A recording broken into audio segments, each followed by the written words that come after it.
Feels weird to be on episode 30 already. Yeah. Define already. I don't know. It just feels like It feels like we've done a lot, but at the same time, it feels so weird to be on episode 30. Like, I mean, I guess the last 10 episodes, like considering what has happened in the story in the last 10 episodes, and then what has happened in like the first 10 episodes, it doesn't really compare. And then of course there was like, I don't know, whatever. Yeah, I mean, there's the flashback hell, I suppose, for like 6 of the episodes.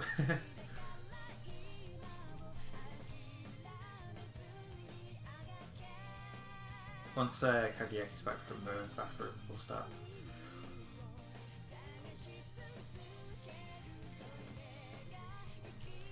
Who has the lowest potential? Oh, me now. Like, could have been Pablo, but...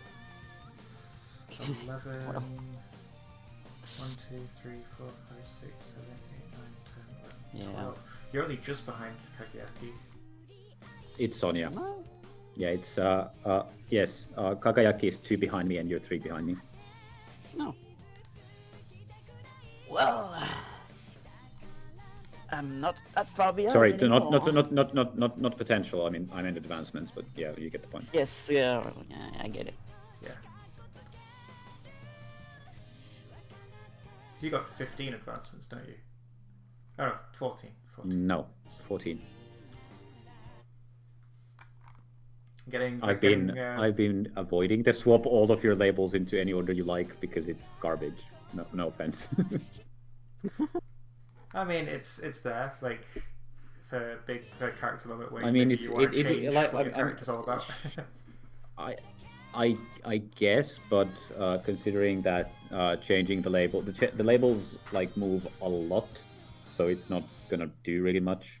And then the second thing is that after you've locked like even one label, the more labels you have locked, the worse it becomes. So there's no real reason for me to use it anymore. I mean, it's good when I have to pick an advancement. I don't want to pick any advancement because I die, but still, yeah, it exists.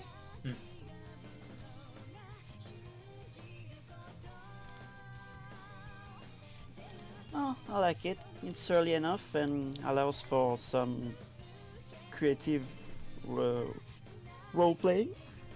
I know I used it in a big scene. Yeah, let you be reckless for quite a long time, didn't it? Yeah.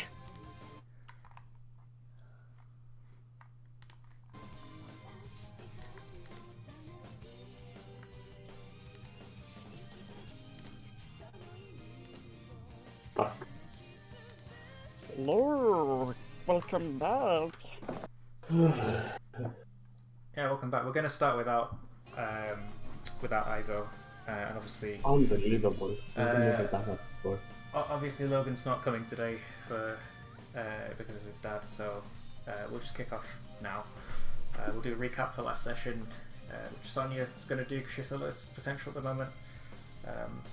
She'll mark potential for doing that unless you want to hand it over to somebody else. That is, I know that you do it quite a lot, Sonia. Sure. See right here. So. I mean, I can also do the recap. Oh yeah, if you want. If I can give the, I can do it if I can give the potential to Sonia. I'm also fine with this. Okay. Actually, now that I said that, I don't remember what we did in the last episode. Oh, right, now I remember. Yes, of course. There we go. So it wasn't anything important. No, it wasn't anything important. So basically what happened is that Sekermon, who is this like big, powerful judge of the souls type of Digimon with big furry energy going on in it, was sent after us. And while we were considering what to do, we decided that it would be best to evacuate Boot Town. Is that what the name of the? I don't remember what the name of Digimon's village was. We decided to evacuate Digimon's village to a pocket dimension, where they would be safe if it came to that we had to wreck a bunch of shit when battling Sekermon. Unfortunately, the Sorcerymon brothers were fresh out of Pocket Dimensions because we kind of destroyed, or we were there when the last one was destroyed, so we needed to create a new one. And for that, Kageyaki went on a little quest and basically solved the entire problem on his own, while Daisto was moping in a corner, being like, "Oh no, I can't do this," and then Kageyaki was just showed up like, "Bitch, I can," and mic drop. And lo and behold, we had a brand spanking new Pocket Dimension where we could evacuate the residents of Digimon's village too, and we did. But unfortunately, we didn't manage to do it in time before Sekermon showed up. Turns out Sekermon is a dirty cheater and used magic to make it so that our powers don't work. So we had to kind of like talk no jutsu our way out of the situation. Around this time, while we were still talking, Logan decided to wake up, and as such, Zachary suddenly unfroze from the perpetual pose of T-posing that he's been subjected to since, forever. Then hijinks ensued while we tried to kind of like con Sekermon. Some of us tried to con Sekermon, and all kinds of hijinks happened. Basically, I think it was such that Daisto and who else was it? Kageyaki? Was it Kageyaki who had like some darkness inside them, and everyone else was like Kageyaki was perfect. Oh, Kageyaki was perfect. It was Sonia. Yes. So Daisto and Sonia have some kind of darkness inside them, and they have an uncertain future ahead of them, while Zachary, using like dirty cheats and stuff, got clean papers. Kageyaki got them naturally, and Pablo, I think, also got, I don't remember what Pablo got, whatever. I don't even remember. Luckily it turned out that Sekermon agreed not to test our Digimon partners, which would have been bad if he had tried that, so we avoided like total apocalypse that way.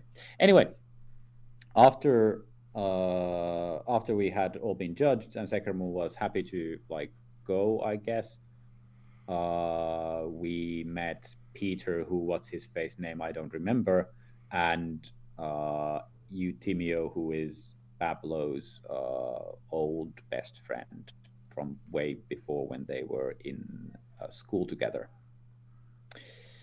And that's where we left off. I actually forgot about that final part. What did I forget?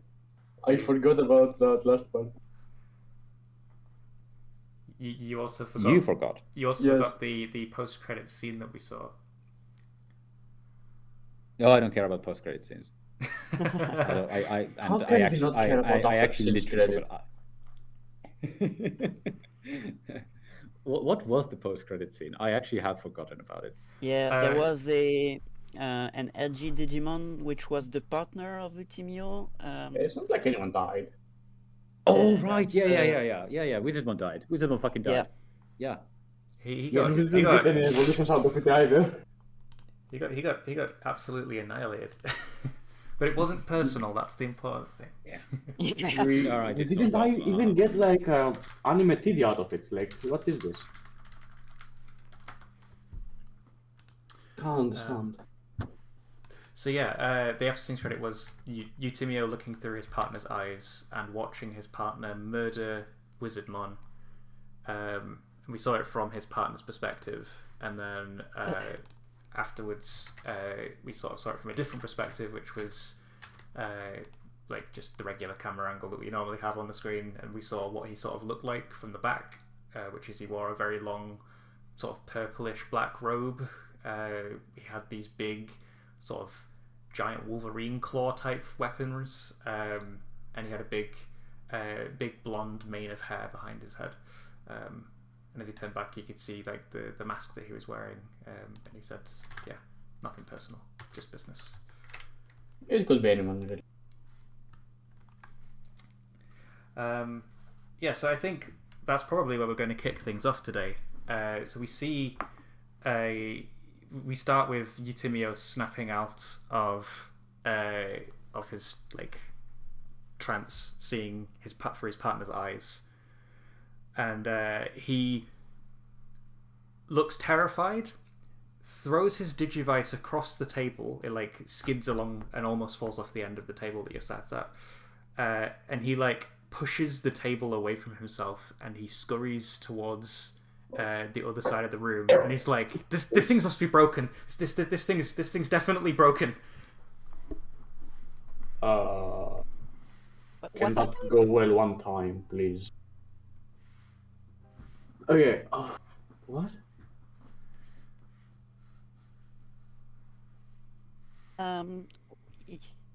What's going on? Are you okay? That thing. I saw a murder. What?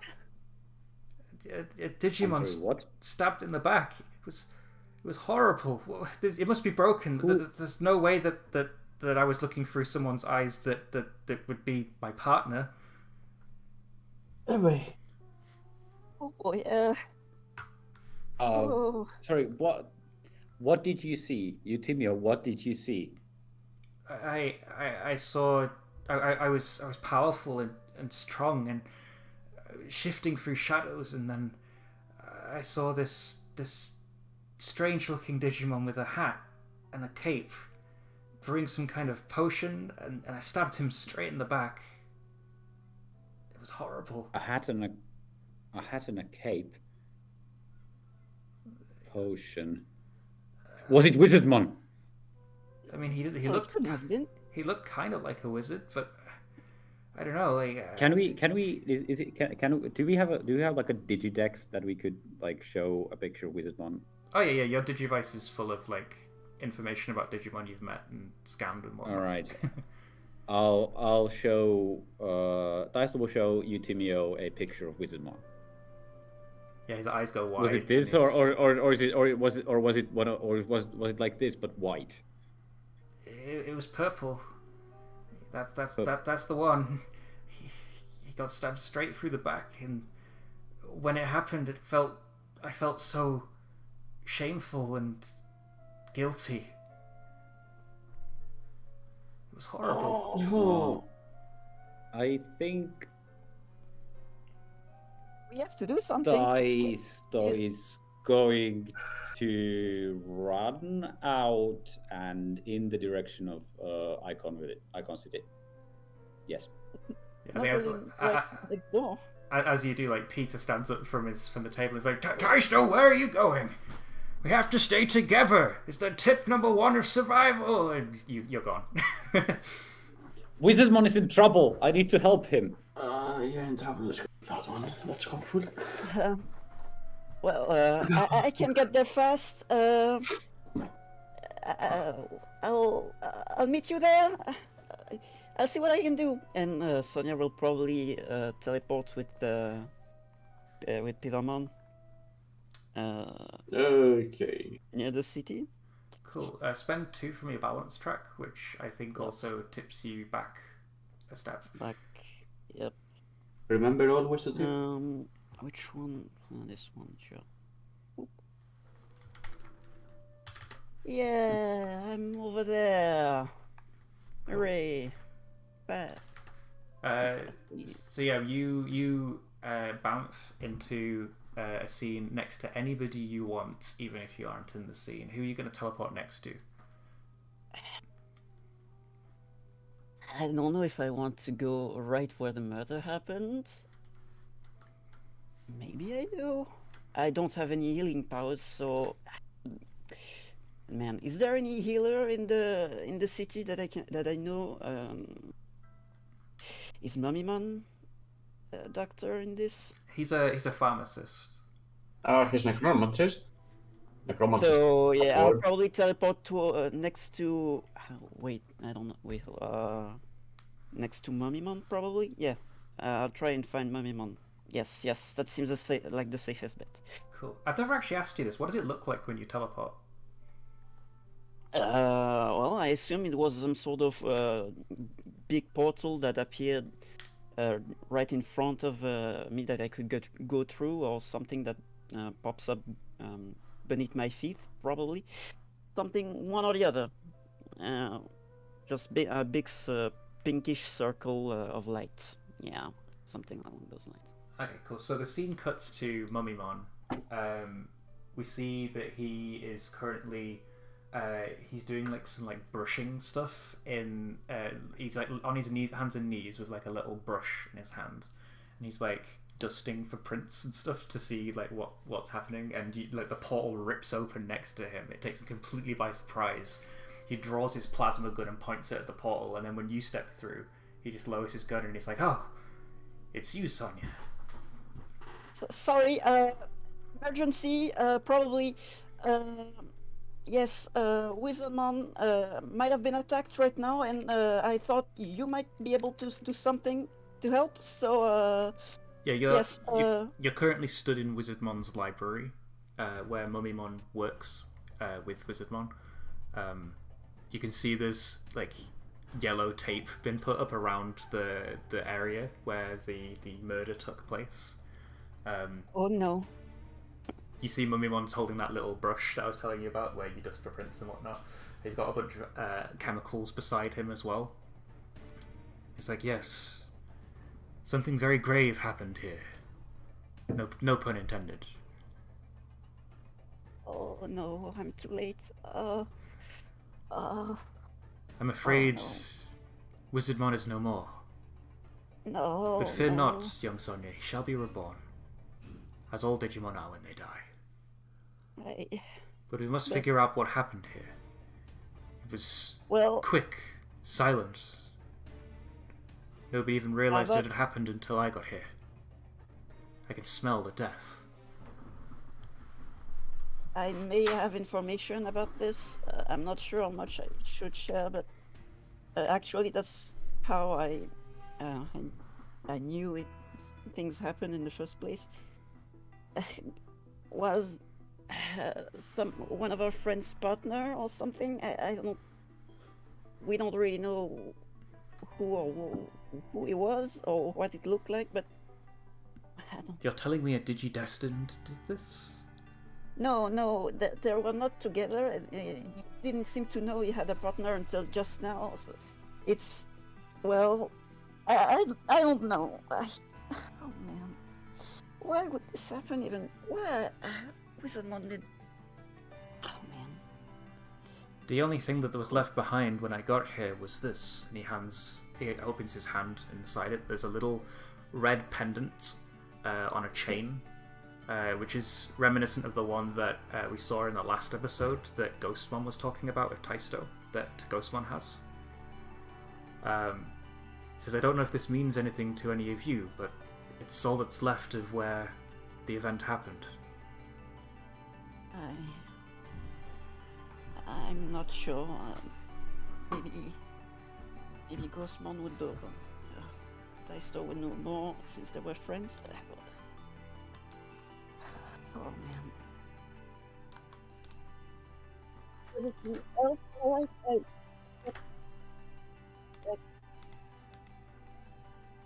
Is that the only thing that happened here? Your microphone's gone a bit weird, Sonia. I can't make out what you're saying anymore. Besides this, were there a lot more damage done, or? It seemed quick. There's literally nothing out of place, no damage done. Just this pendant. Just this pendant. The data in there, it definitely is Wizardmon. He has been murdered. It seems the work of an assassin. Yeah, it was. I'll send the text. Yeah. Sonia, I know of the Digimon who might be responsible for this. You do? Well, you remember back when I was making a lot of mistakes in my life and thought nothing of sacrificing Digimon to revive my fallen wife. Yes. Well, I was hired by a group known as the Digisassins. They promised me Sorry, Digisassins? Digisassins, yeah. All of the Because songs. I'm shit at naming. That is a great names, name. So I'll call them the Digisassins. That is an amazing name. I know, right? It's That the is an amazing name. Best name ever. I'm pretty sure it's a dub name, but yeah. Sounds like one. Yeah. So he says he was hired by the Digisassins. My goal was to remove you from the picture by any means necessary. But I failed in that. I sent Ogremon, I sent Snymon, I sent so many to thwart the return of the Digidestined, because I thought that your return would hinder me in reviving my wife. Well, he wasn't wrong. Yeah, he's technically correct. However, I see now the error of my ways, but they are many, and many Digimon are not there by choice.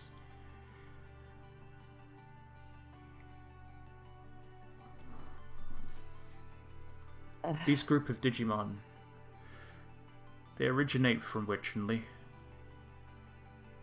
but not all of them are from Witchenly. Especially the ones they send out to do their dirty work. They tend to be desperate, in need of power.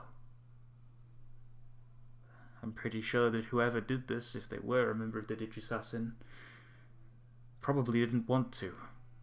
So it makes sense that a partner, even one of a Digidestined, might do something terrible like this. It's awful. Do you know where we can find them? The Digisassins? Yeah. You don't find the Digisassins. They find you. Oh. You're on their list already. I'm sure that they'll show themselves to you eventually. That's not reassuring. You don't have anyone on their contact list anymore? I used to have a direct line to them. He reveals a piece of parchment paper. He's like, you burn this, you get a one-way line to talk to them, but I don't know if they'll accept the call now that I've been purified and I'm out of their ranks. He hands you the parchment and the pendant to go with it that was on the crime scene. He says, see if any of the others know what this is.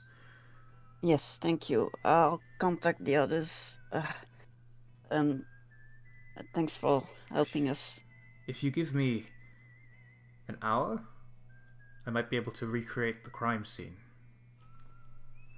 Yes, that would be helpful. Thank you. Cool. So he hands you the parchment and the pendant. What do you do next? Try and contact the others through the device. Hey guys. So bad news. We're too late. Somewhat better news. We have a rough idea of who did it. It was probably someone from the Digisassins. You know, the whole group from that Mamimon was part of. Mamimon sent assassins back in the day. You know, Ogremon, Snymon, and stuff. And apparently, they're part of a bigger group called Digisassins that, they kill people. I don't really know what their goal is besides this, but we have a way to contact them. A one-way ticket, like we can send them a message, so we can probably plan something, maybe. And there's a pendant, maybe Ghostmon knows what that pendant is. I don't know if we have any clues, but sadly, Wizardmon is. We couldn't do anything to help him. I think Taisto glances at. Taisto is flying across the air on one of those. One of Flame Wizardmon's matchstick staffs, and next to him there's Flame Wizardmon himself, also flying, surfing on them. the two of them are like air surfing through the wind, and Daisto glances at Ghostmon, Flame Wizardmon when Sonia mentions Ghostmon, and then sends a message back that we're on our way. Due to how this thing works, we'll be there in 5 days. It's a day's walk, but we'll be there in 5 days by flying.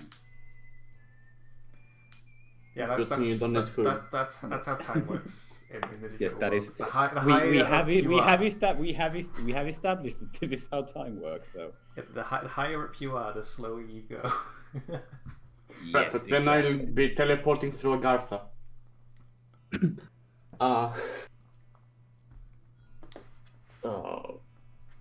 Great, we definitely didn't have enough on our plate already. Yeah, that's true. Everybody wants us dead. Anything else? Any new world-ending threats we should worry about while it's rolling? Oh, fuck. Okay, I'll grab these 3 and start heading there as well. And then he mutters to Peter, Eutimio, what was his name? Yes, it's Eutimio. Eutimio and Stella that they are not going to enjoy the process, but it's going to be significantly faster. I think they think that you mean that you're going to go faster, so they cling on tight, and then as you teleport a whole bunch, they just start throwing up all over the place in a comedic scene. Don't give them enough of a window to throw up. Just go and go and go and go and go and go. Yeah, within I mean, this is teleportation at ground level. You'll probably be there in It's 30 minutes.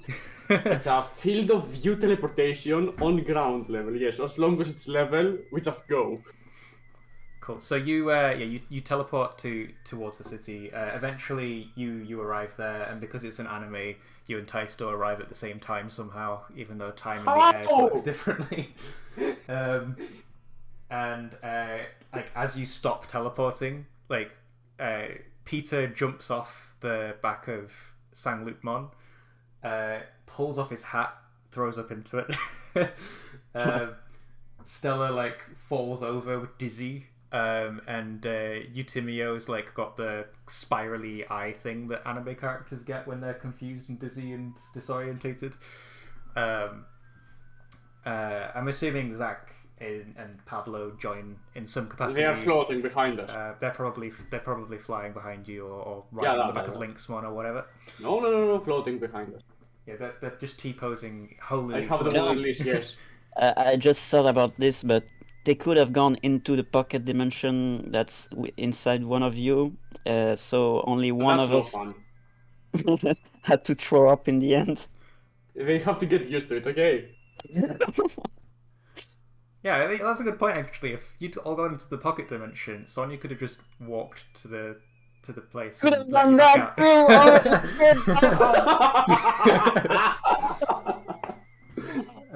But yeah, anyway. We just broke Sonia, by the way.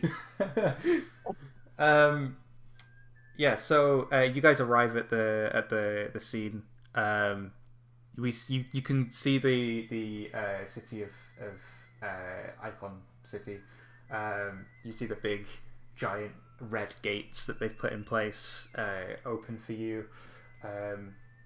You see in the town there's candles lit all over the place. There's pictures of Wizardmon. There's people who are praying to them, Digimon praying to them, who are his friends. And you see in the middle of the town centre when you get there, Mudfrigimon, or it's not Yukidarimon, it's Chichidarimon for the people who like Japanese names. He's trying to raise morale, but not successfully. He's there oh, come on guys, just be happy. He lived a good life, and while this is unfortunate, we have to move on with our lives, and I'm sure he wouldn't want us to mope around and be sad about him. So please be happy. And he's like patting Sealamon on the head when he says that. But like everyone's looking glum and miserable about what happened. There's like this air of like we could be next, sort of going through the town. Ooh, yeah. That's rough. What do you guys do? I go, the pocket dimension, and then going to check on the virus Digimon still in there. Yeah, so you use your little totem that the Sorcery Mon brothers gave you, and a white portal opens in front of you. And as you step through, you see floating around in subspace with nothing there is all of the denizens of the Dark Zone that you scurried into the portal at the last second. God, it really is worse than your actual home, isn't it? At least there's no dust, I guess. Megarumon's there like, finally, you're here! Can we come out yet? We've been floating for days. Yeah, you've been... we have been floating for a unit of time, insert here. Yes. For between a few hours and 5 days, apparently. to quote the Avengers movies, I've been falling for 30 minutes. But yeah. I've been dangling for 12 hours. Okay, yeah, so I cast Explain and give them a rundown of how it went. Cool. You tell them that about the... Ragnarok. Pardon, sorry? I've been falling for 30 minutes from Thor Ragnarok, not from an Avengers movie. Yeah, sorry, it was from Thor Ragnarok, but yeah, Thor But is he's an Avenger. Thor is an Avenger, and there were many Avengers in that movie, so...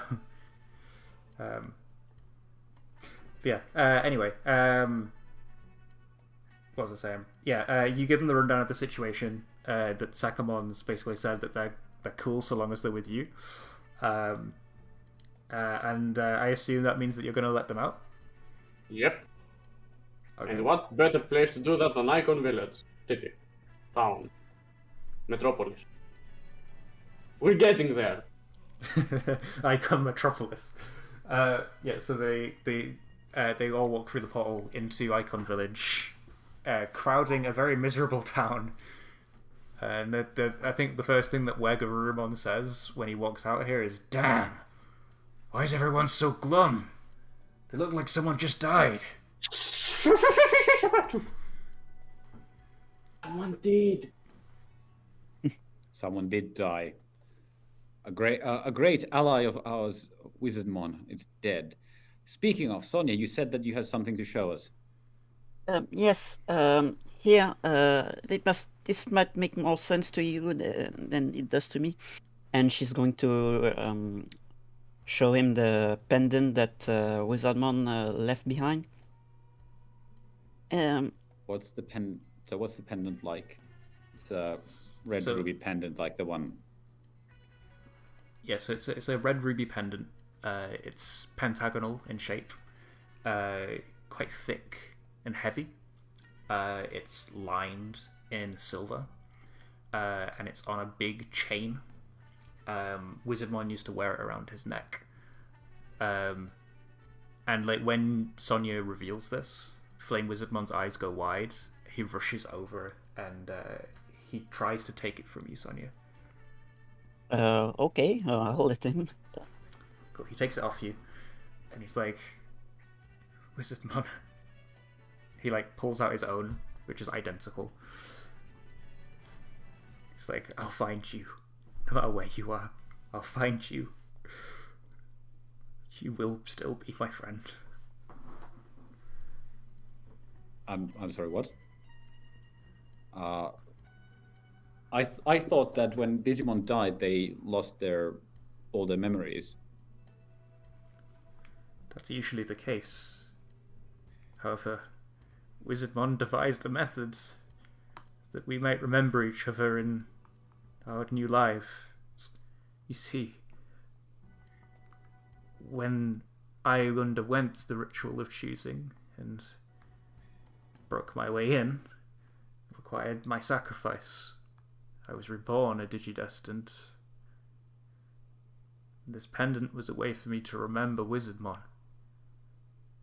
Not all my memories, but a lot of them to do with Wizardmon were stored in this pendant, and, well, it helped me remember.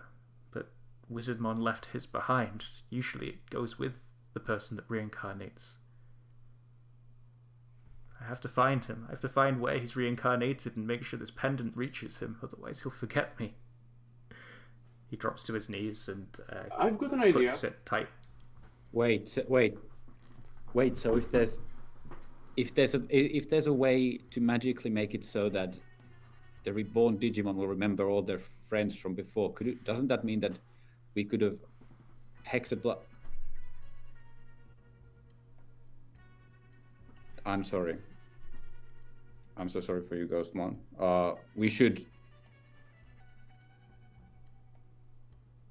We're going to find Wizardmon. We have to. It's going to be really difficult, Taisto.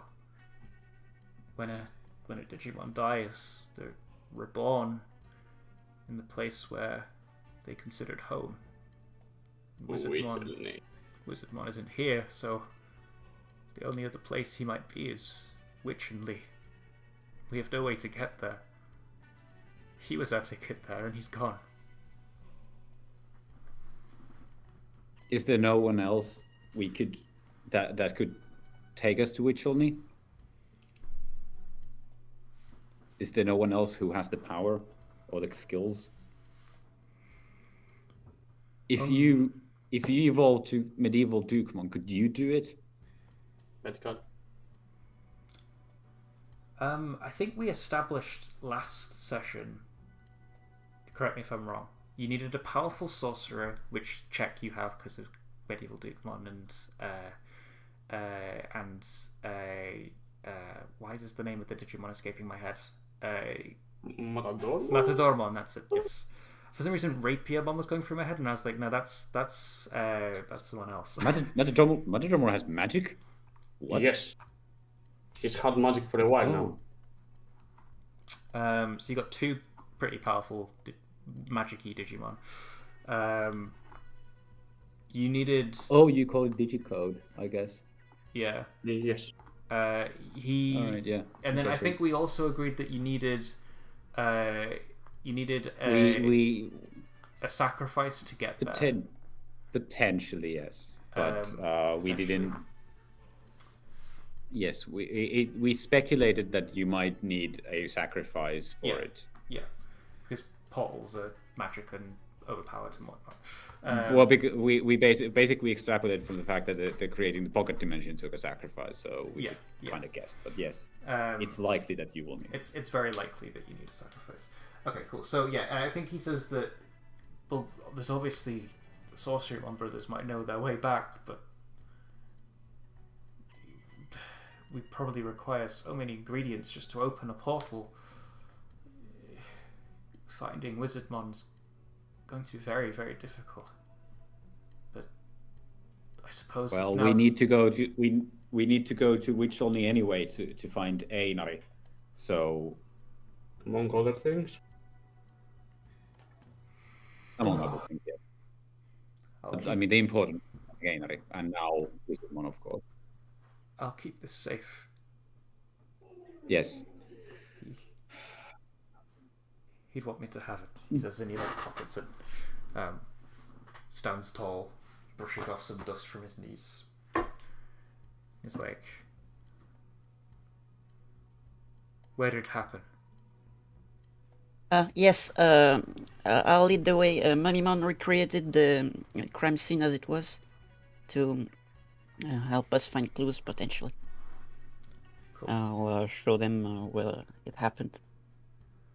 Sure. So you walk into Wizardmon's library, everything's immaculate. The books are still in place. There isn't a spot of dust anywhere. There's a bubbling cauldron still brewing something. You see the yellow tape that was around the area that it happened. There's Mummymon in there, dropping like vials of potion onto the floor, and like reciting some like enchantments and stuff that he's reading from a book.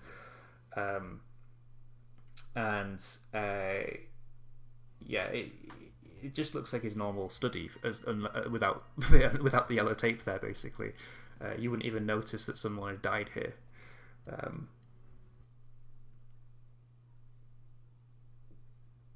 I think Flame Wizardmon walks in, marches over to where Mummymon is, and I think he grabs Mummymon by the bandages. Which is a bold thing to do as a champion form. And he says, "Who did this? Who did this to my friend? Show me!"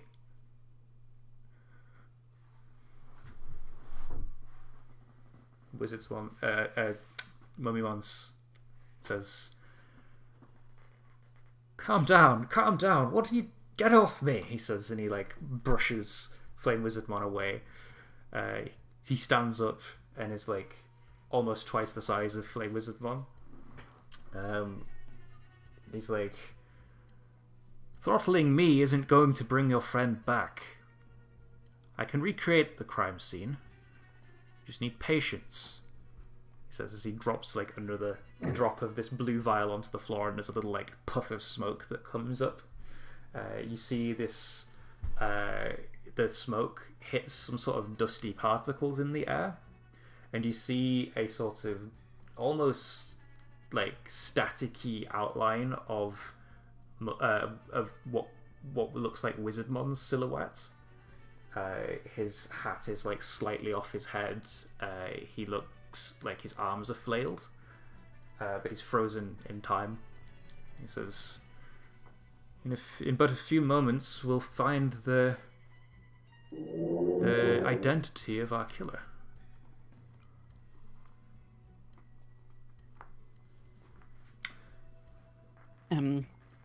And how... Well, the identity... Don't we have already any hints? But well, no, it's Eutimio that only Eutimio saw what happened, right? Yeah, only Eutimio saw his partner murder Wizardmon. Yes, he could help us know what happened as well.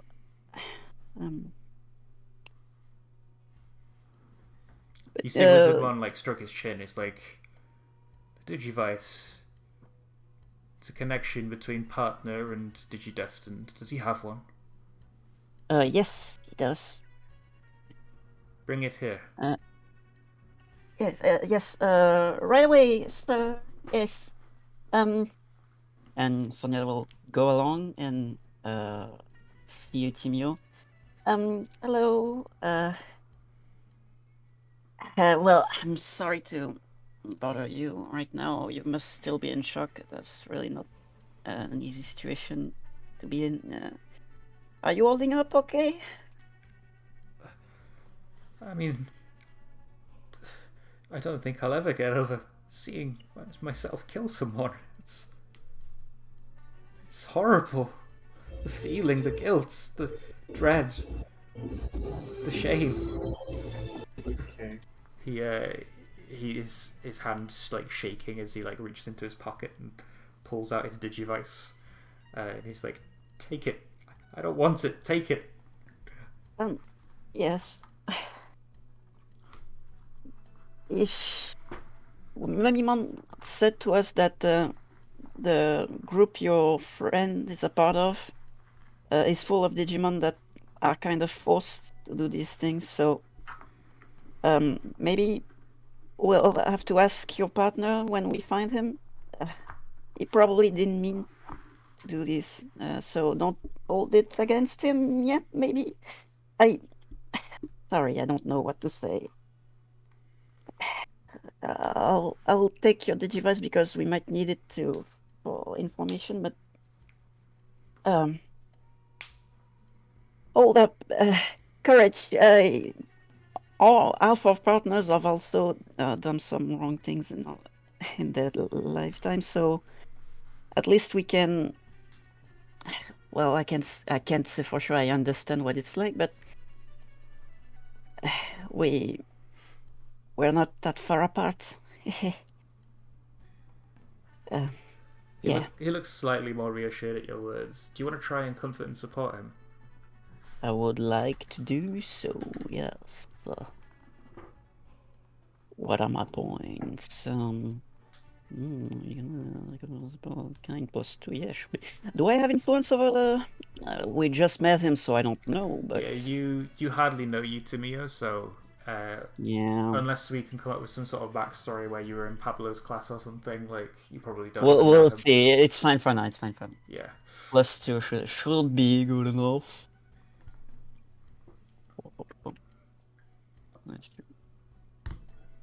Yeah, nice. Was good enough.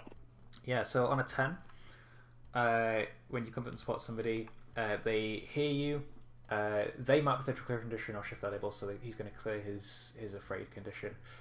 And on a 10 plus, you can also either add team to the pool or clear one of your own conditions. I don't think I have a condition, so yeah, add a team to the pool, yeah. Cool, so we have 2 team so far for whatever we want to do. Yeah, he looks very reassured at your words. He looks up at your kind smile. And he says, thank you. I'll give him a chance, but to do something so horrible, like killing something, it's brutal, murderous. I understand. Taisto, I'm wondering, the reaction that Eutimio is giving to somebody killing somebody else, how would that make Ghostmon feel if he overheard that? Because obviously he just killed one of his closest friends as well, Hexablaumon. Oh, it wasn't really his closest friend. It's one of his friends, basically. Yes. Yeah. One of his oldest friends. One of his oldest friends. Yes. I don't know. I think that Ghostmon more than anyone is of the opinion that there were no other options in that situation. Mm-hmm. I know it seems a hot topic around the table, but I and Ghostmon and Daisto are of the opinion that in that situation it was self-defense and defense of the entire digital world. Mm-hmm. And in the heat of the moment, there was nothing to be done. It was either strike down or die. Of course, he hates the fact that he killed his best, one of his oldest friends, obviously. I think he regrets it tremendously, even though he understands that it was either him or, either Hexablaumon or him and the entire world. Mm-hmm. And he also knows that even if they had somehow subdued him, Karamu would have killed Hexablaumon anyway. Yeah.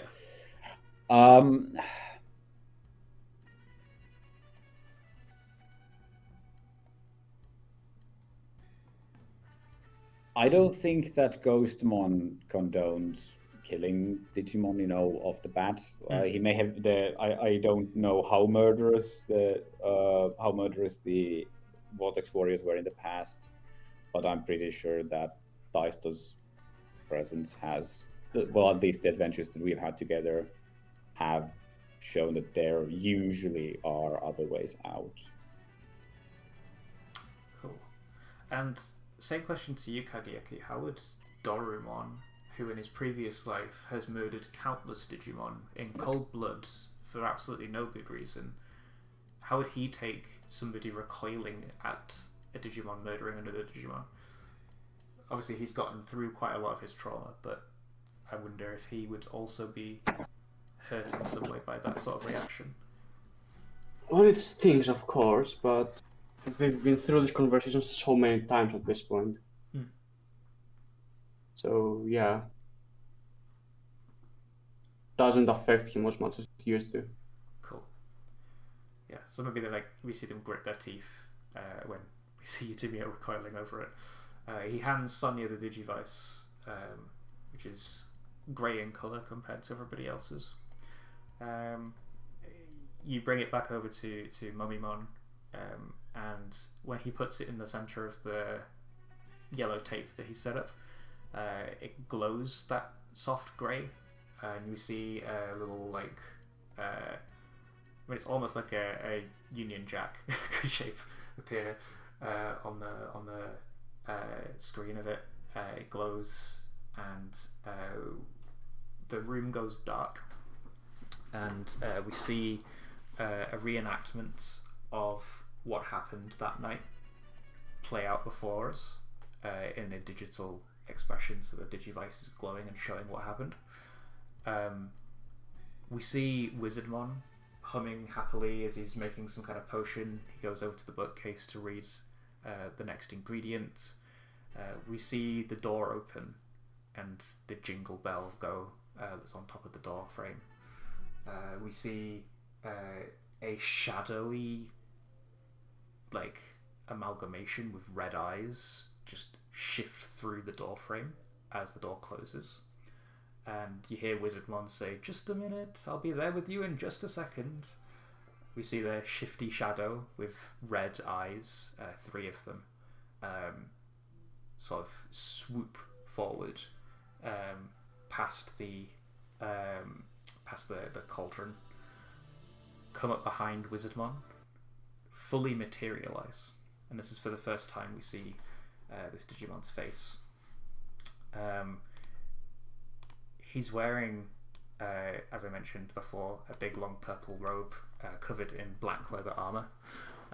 He has these big black horns jutting out from the side of his head, and a lot of blonde hair shooting out of the back of his mask, which is divided into 2 sections, which create a jaw with teeth at the bottom of each mask. His eyes glow red. He has a yellow insignia on his face, and he has lots of eyes all over him. In fact, he has one big one in the middle of his chest. He has 2 on either of his weapons that he's holding, and he has his 2 regular eyes. He materializes one of his weapons, which look almost like a spear with Wolverine claws attached to the end of them. And we see him pull it back, swing it towards a Wizardmon, and stop. He hesitates for a moment, and then he plunges it into Wizardmon's back, and then the Digivice cuts out. I'm going to show you the picture of this Digimon. Oh, it could be anyone, really.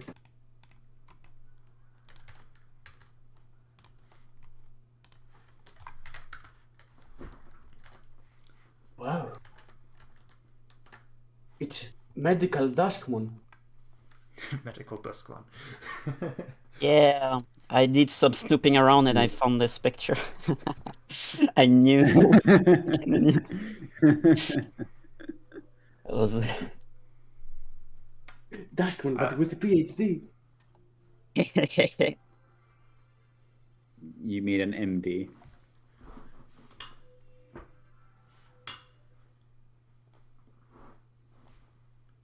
Medical doctors don't have. Well, I mean, medical doctors can have PhDs, but to become a medical doctor, you need a medical doctor, which is an MD and not a PhD. So if it's a medical Duskmon, it would be. He's not a doctor. He's medical. He's medical Duskmon, PhD, MD, SE, BHE. NFT mode at this point. Right. But yeah, he gives off the distinct vibe that he's sort of a wizardy, witchingly kind of character from his appearance. The robe kind of makes it look like he's sort of like a sorcerer kind of character, but at the same time he wields these big Wolverine claw spears that are melee weapons. He's definitely made out as an assassin. He was very clean and efficient with his stab. It killed Wizardmon instantly. There wasn't even a scream or a yell. Just happened. He made it quick and painless, basically. What's everybody's reaction to seeing Wizardmon with their own eyes die? Kayaki is outside talking to the villagers. To the townspeople. I'm still calling it a village. Oh, you just left before you even watched the thing. I never went to the library. I'm talking to the people outside, trying to explain the situation with the Dark Zone citizens. Ah, okay, that's fair. We'll cut to you in a second then. So, Taisto, Sonia, seeing Wizardmon die. Taisto's expression has been very hardened the entire time he's been looking at it, and his expression doesn't even flinch when it happens, but he's been looking like someone shoved 10 like lemons up his ass the entire time anyway, so there isn't a lot of scale to go anywhere anyway. Yeah, I think we see Flame Wizardmon's face is all scrunched up as well. He's trying to hold back a lot of emotions when he sees it happen. He says, I think you hear him mutter under his breath, like, he won't get away with this. I know your face now.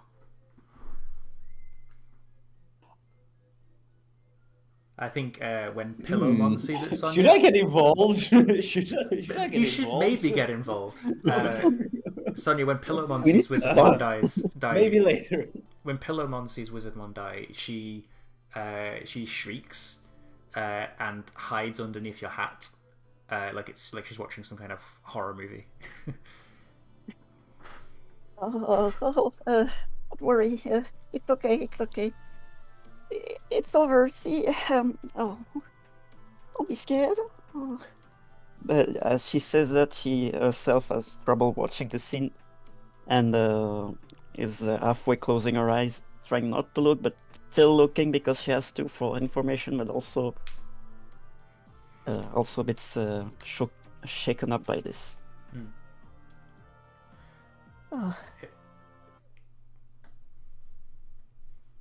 If you'd like to, you may roll to assess the situation if you want to find out more about the crime. If you're happy with what you've seen, though, we can skip to Kagiaki in the village and see what he's doing with the Dark Zone denizens. Well, I don't say no to more information. Sure. Is it individual roles, or is it something like a bonus point combination thing? I'll say that you both roll. Whoever gets the highest roll is the one we'll take. Okay. So it's sort of like a better version of rolling with advantage. Okay. Hello, I am here. Hello. What the fuck is happening? I would like to know. Murder happened. A murder is Yeah. afoot. Yes. Yes. And where is Pablo at this current moment? He is probably posing in the alternate dimension, in the pocket dimension. Is that what we agreed to? Yeah, I think Kagiaki's just let everybody out, so you're technically in Icon Village with Kagiaki right now. Cool. My least favorite place to be, next to that fucker. Oh wow. Yeah, continue what you're doing. My bad. Jesus Christ. Okay, so Sonia rolled a 5, so it's all on Taisto. I don't think Taisto was attempting to assess the situation. Oh, okay, fair enough. Sonia, mark potential. Yeah. Yeah, I think you look over at the scene of the crime, Sonia, trying to glean any extra information you can. But because of how horrifying it is watching a friend die, I think you shut your eyes at the wrong moment and miss something important. Yeah, sounds about right. But because you did that and you know that you did that, I think what I'm going to do is I am going to activate Whispers of Doubt because you don't doubt that you've missed something here. So the next time you make a move, you're going to have to roll with your worst label unless you mark a condition. And if you succeed the roll, you get to shift one of your labels up and another down, your choice. Noted. Just remember that that's on. I will put a little border around it so that it's active. Oh, nice. Good idea. Just so we remember it. Yep. Cool. We probably should tell Pablo what happened quickly. Yeah. So just to get Pablo up to speed, at the end of the last episode, we watched Yutomio's partner murder Wizardmon through Yutomio's Digivice. Yutomio was freaked out by this. He felt the grief and the guilt and the burden of the murder when he was looking through his partner's eyes. Sonia teleported over to Icon Village, where Mummymon was like inspecting the scene of the crime and trying to reconstruct what happened so they could figure out who killed them. And everybody else appeared some insert time frame here later. We just watched the scene of the crime. We watched a replay of the crime in as it happened. We saw Tiravamon murder. What did you say? What the name? What did you say? I missed a third of the Who Done It episode, basically. Wait, what? Sorry? Is that what happened? Yeah, it's Pretty much. It's a murder. A murder is a fuck. My favorite fucking trope. Sick. Also, on top of that, Kageaki has told everybody in the pocket dimension that it's safe to come out now, and all of the Dark Zone denizens that were there are pooling out into Icon Village right now. So that's what we're going to cut to next.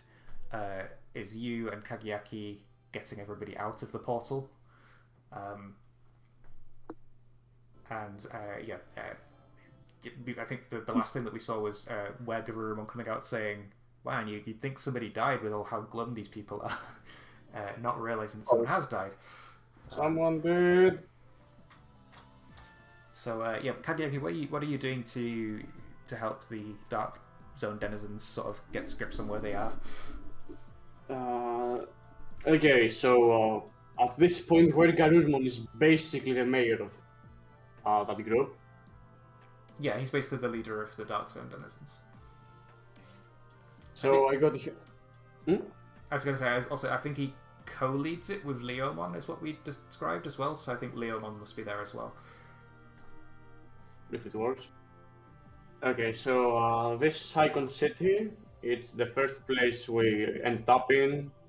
They've helped us a lot, we've helped them a lot. They're a bit stupid at times, but good at heart. Speaking of stupid at times, but good at heart, let's go talk to Zidarumon. Are they like Tushidarumon over here? Is that like flinches a little, like stupid but good at heart? Is that really what you think of me, Kageaki? Yes it is, and I've told you in your face numerous times. Remember, Hyugamon. Anyways. He like looks down and looks really glum because he's like trying his hardest to run this city, and every time he does something, it's the wrong thing. Snowgurmon? Yeah, do you mean Snowgurmon? I don't know what this Hyugamon is. Sorry, Hyugamon is from Naruto. Cool. Yeah, but okay, so long story short, these are denizens of the Dark Zone that we, through a lot of fucking effort, managed to get pardoned. And because the good guys are very good, the place they were going to live in is in shambles right now. So we kinda need you guys to let them stay here for a while until they can go back.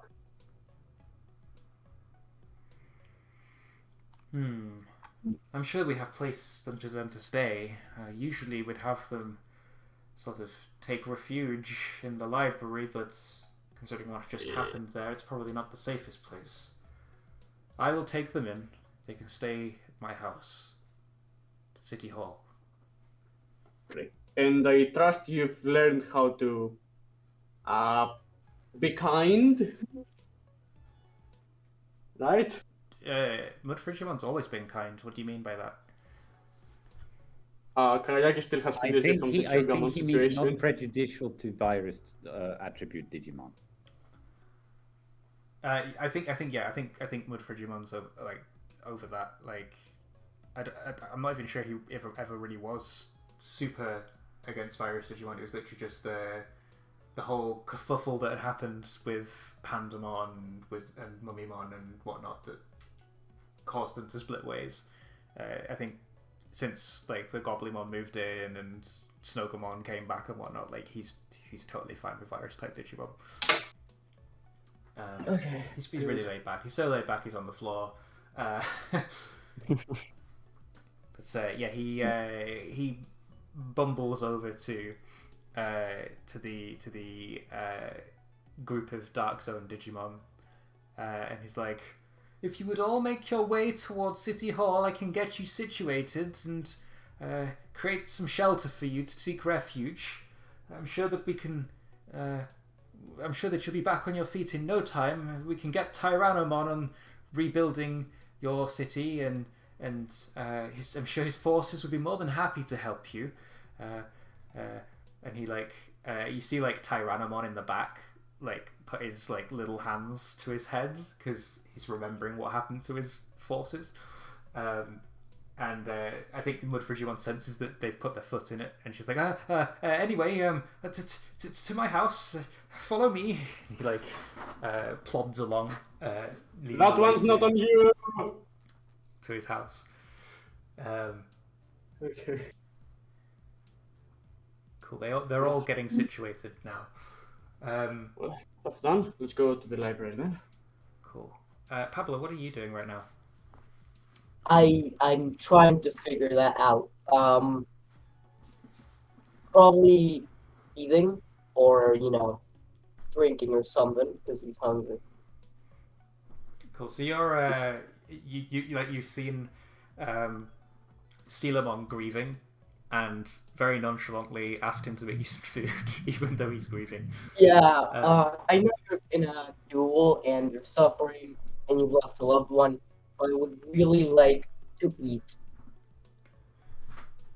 And Gazimon walks up to him and like prods him, and he's like, "Yeah, stop motoring around and make us some grub. I'm hungry. Yep. We've come a long way to be here."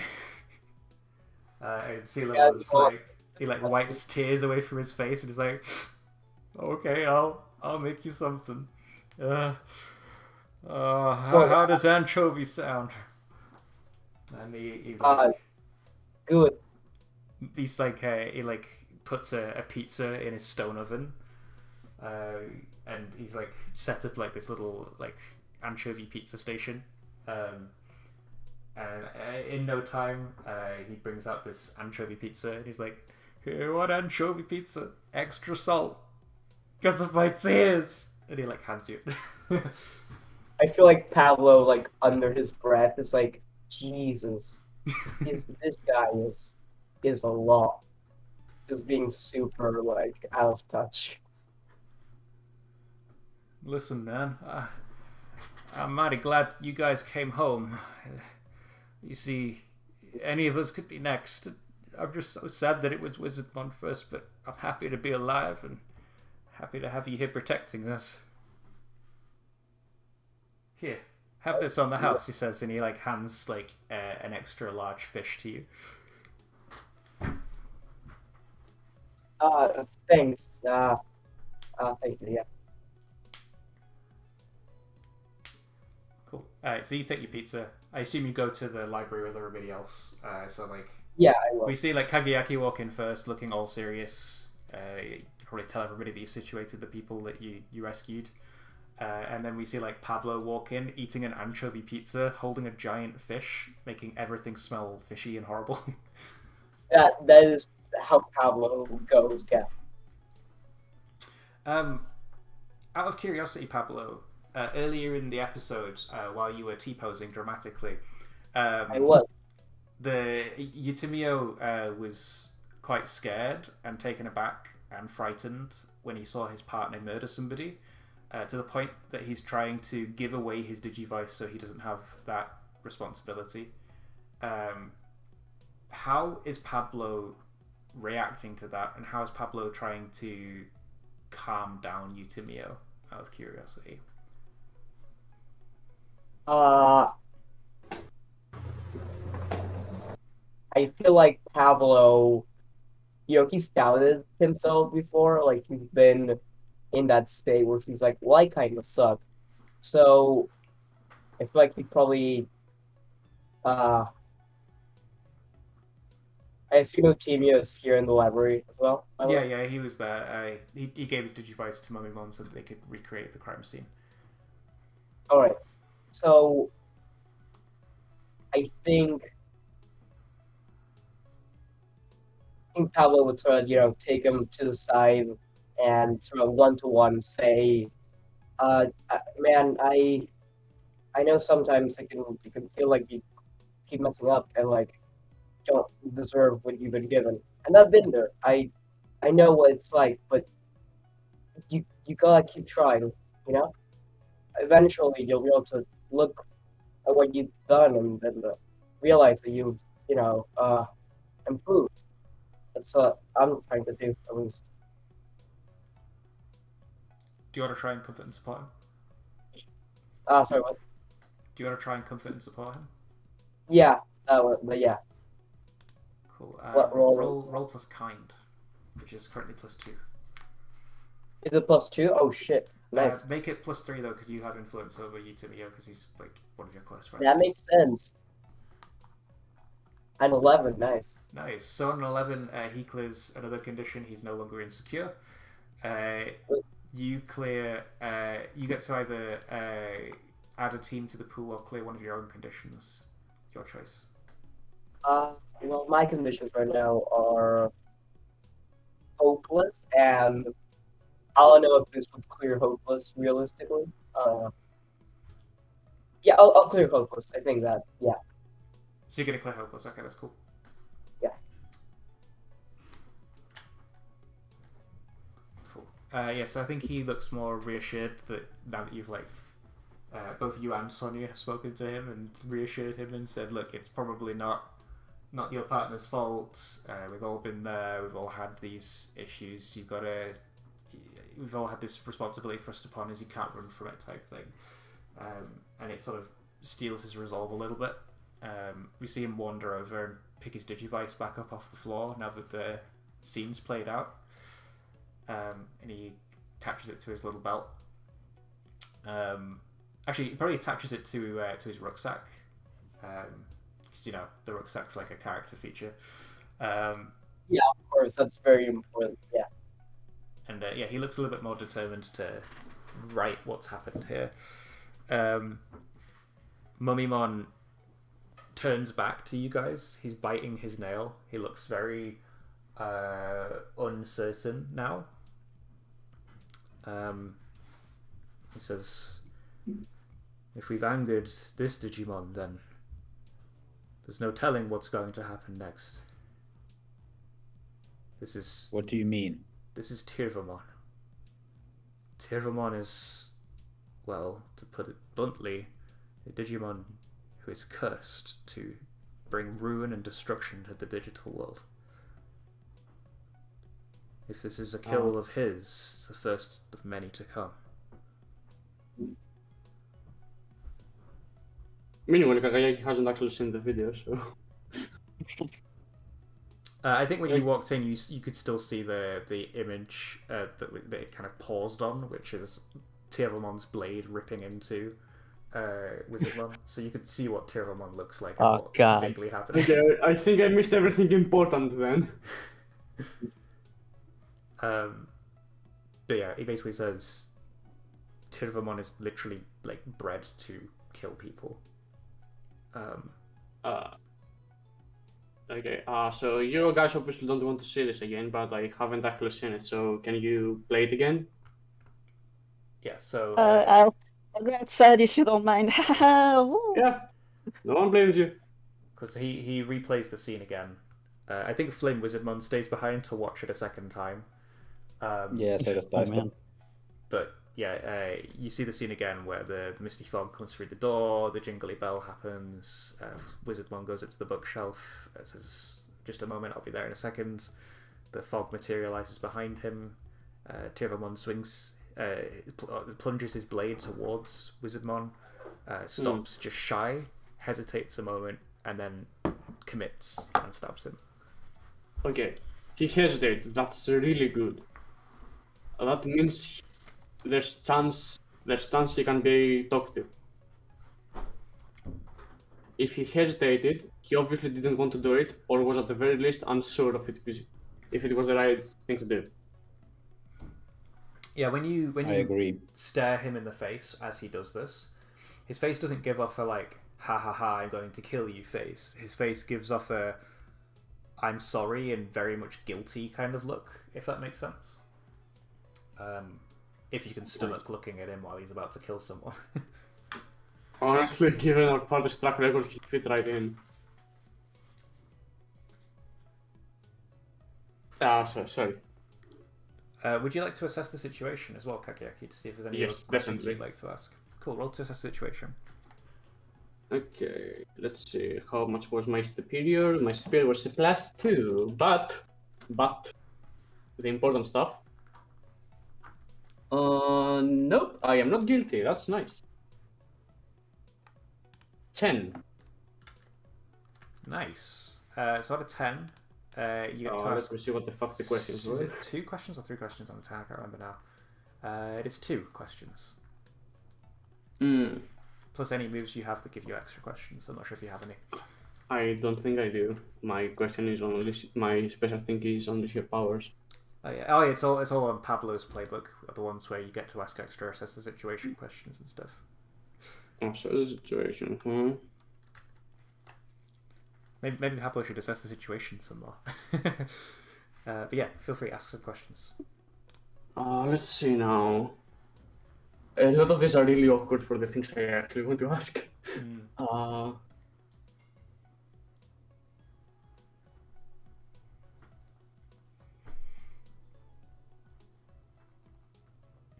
Okay, so we know they're from Witchelny. And we know that we're in Wizardmon's library as well, who obviously has a ton of books of himself, of his own. So, first question, what here can I use to get to Witchelny? Well, Wizardmon will have a supply of herbs and items and materials for rituals and whatnot that you could probably take and use, which would set up the pathway to Witchenly. There's probably also books that could tell you the information about how to set that up as well, and what you'd require for it. I don't think you'd be able to create a portal to Witchenly from the library because Wizardmon himself hasn't been able to get back home, so it wouldn't make much sense if he could have done it himself, if that makes sense. Yes, but we have the resources the now. method is there.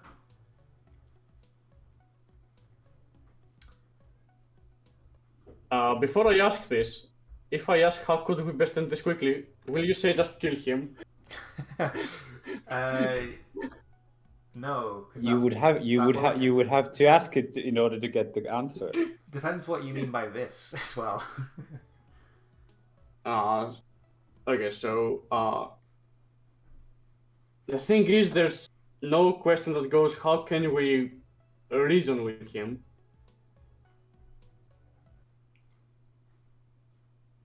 Like, Fred, my boy. I mean, I was going to say Pablo might have a question that would help, but Pablo doesn't. His are all like, what is useful to me? How could I best infuriate or provoke somebody? What's the best way in/past something? So, you know. Yeah, and I don't think I have anything on that.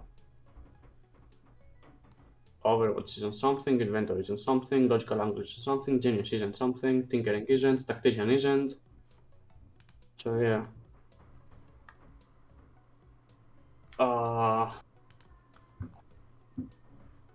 Hmm. I mean, I suppose you could ask what here can I use to reason with him, but Yeah, it's just it's an awkward thing to ask. That's why I'm hesitating. But sure, fuck it, let's go with that. so Mummymon gave you information that he is cursed to be destructive and harm the digital world wherever he goes. Maybe you can use that curse to your advantage somehow. We would basically have two main party members with the exact same situation. Yeah. So yeah, that's your 2 questions done. Okay, I should mark these to know that we have +1 going forward on going to Witchelny with these materials and using his curse to reason with him. Mm-hmm. Cool. I think this only hardens Flame Wizardmon's resolve as well after seeing it a second time. He does not notice at all that Tyravon hesitated or that he looks guilty. He just sees his friend die again, and it confirms for him, and he's like... Is he not listening either then? He turns his back and marches out of Wizardmon's hut and takes off on his matchstick broom up into the sky. Can you spell the name, by the way? Yeah, sure. Where's the player chat?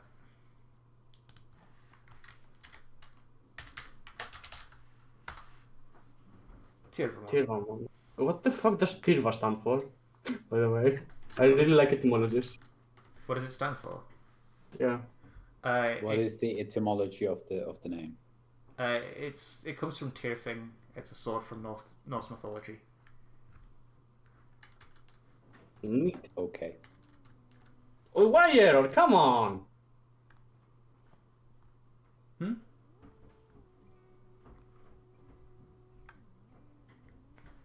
Tyster, what's your reaction I when think Flame Wizardmon just bolts? Yeah, I think Taisto watches like Flame Wizardmon march out of the hut, and then after hesitating for a second, goes after him and sees Flame Wizardmon just fly somewhere. Which direction is he going to? What is in the direction where he's going? I mean, sorry, eating some chocolate. It looks like he's flying in the direction of, the site where you first met Einari in the digital world, where Mummymon was setting up the sacrifice. He's flying over in that forest general with direction. all the spiders. Yeah, he's flying towards. He's going into. He's going to murder. He's going in the direction of the murder spider swarm. Yeah, because spider murder swarm. I think in his mind, he thinks that if Mummymon used to be a Digisassin, then there might be clues as to where the Digisassins are from and where they meet and all that kind of stuff at the site that he used to do his bidding from. Okay. Yeah. No. No. We can't let this go on anymore.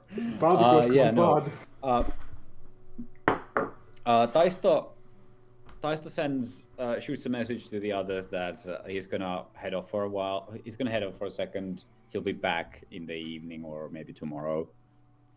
And then stomps off in the direction of the spider murder forest. Swamp. Sorry, not forest. Swamp.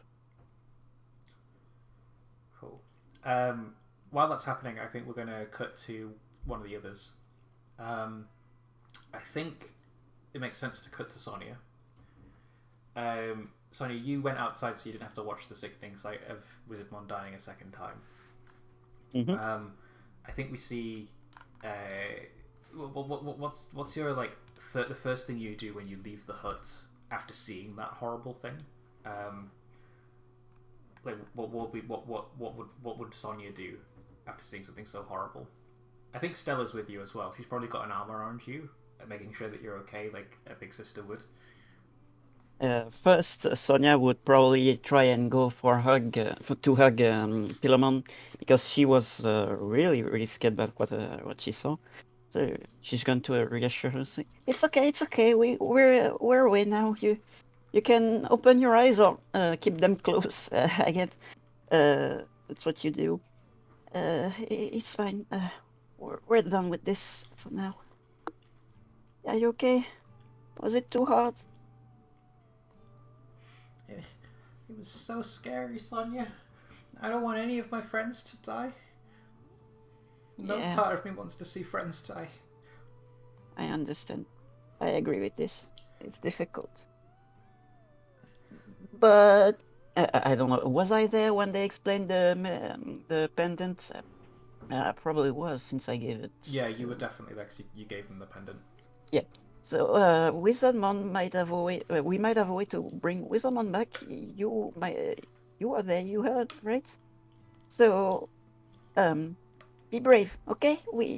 Nothing is really lost in this case. But what if bringing back memories of the past isn't something that the new Wizardmon wants? I mean, Yeah. you've seen how my past lives affect me, Sonia, and while I had the best intentions, I did some horrible things. And the old me's still fighting to break out. I don't want to give that fate to Wizardmon. I understand. We'll have to find the new Wizardmon first and see if he's happy and good and stuff, and if he feels like something is missing, well, we'll ask. We won't force it upon him, right? What matters the most is that he's fine. You know, he can live again in the place he called home. He liked the most, and that's the most important part, right? So Yeah. you don't have to be too sad about it, right? Right. Thank you, Sonia. Okay. I don't know what I would do without you. I doubt that giving him back his pendant's the right thing to do now that he's no longer himself. Even if we ask him, it could cause the new Digimon untold troubles. And I don't want that.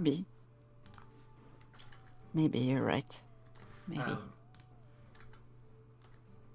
And I think, like, the next thing that they say is, I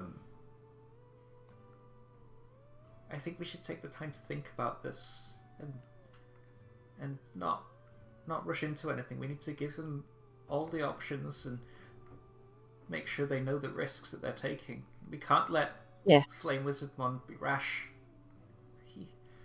He seems so angry in there.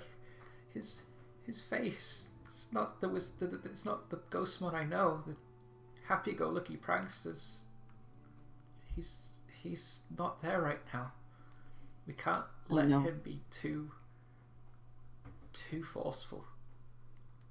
Yeah, I agree. I think Pilomon's lowering reckless, raising superior. Do you accept that? Yeah, don't see any problems with this. Cool. Well, Taisto is there for him the same way. Well, I'm sure they'll be fine. We all need a bit of time to think about this. Right now, we need a bit to breathe a little bit and to calm ourselves down and maybe process what just happened. Yeah. Speaking of which, I probably want to see how the babies are going. Since it's been a while since we last left. Oh yeah. So yeah, it was Sunomon.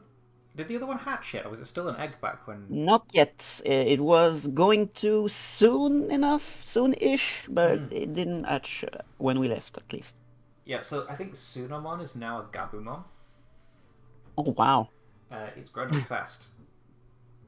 I think when you like go to see him, he's currently like playing in the little playground that they have for child Digimon. He's like on one of the swings, and he sees you approaching, and he leaps off of the swing. You don't realize that it's Sunomon at first because obviously he's evolved, and he runs over, gives you a big hug on your legs. And he's like, hey, like, thank you. Mommy, you're home. You're home. Oh, it's the Tsunomon? Is that right? You look like the Gabumon we saw. We saw in the dark area. Is that you? Or am I making a silly mistake? It's me. It is. I became a Gabumon. I grew up big and strong, just like I said I would. And he Oh, you sure did. He like spins around and shows off his pelt. Oh wow, that's amazing. Obviously, this Gabumon doesn't have like the black pelt that the other one does. This is like a regular Gabumon. Yeah. The light side of the Gabumon. And he's like, oh, Mom. The good Gabumon. The good, yeah. You gotta check this out. And he like points over to the swing. He's like, I'd like just to meet my little brother. Wow. He points over to the swing, and sat next to him is a little Otamamon. Wow. Hello, you. Oh, you hatched already. Oh no, I wasn't there to see it. Oh, that's so sad. Oh man. Hello. How are you? May have heard of me. I'm Sonia. This is Pilomon. Say hi, Pilomon. Your family is growing. That's amazing.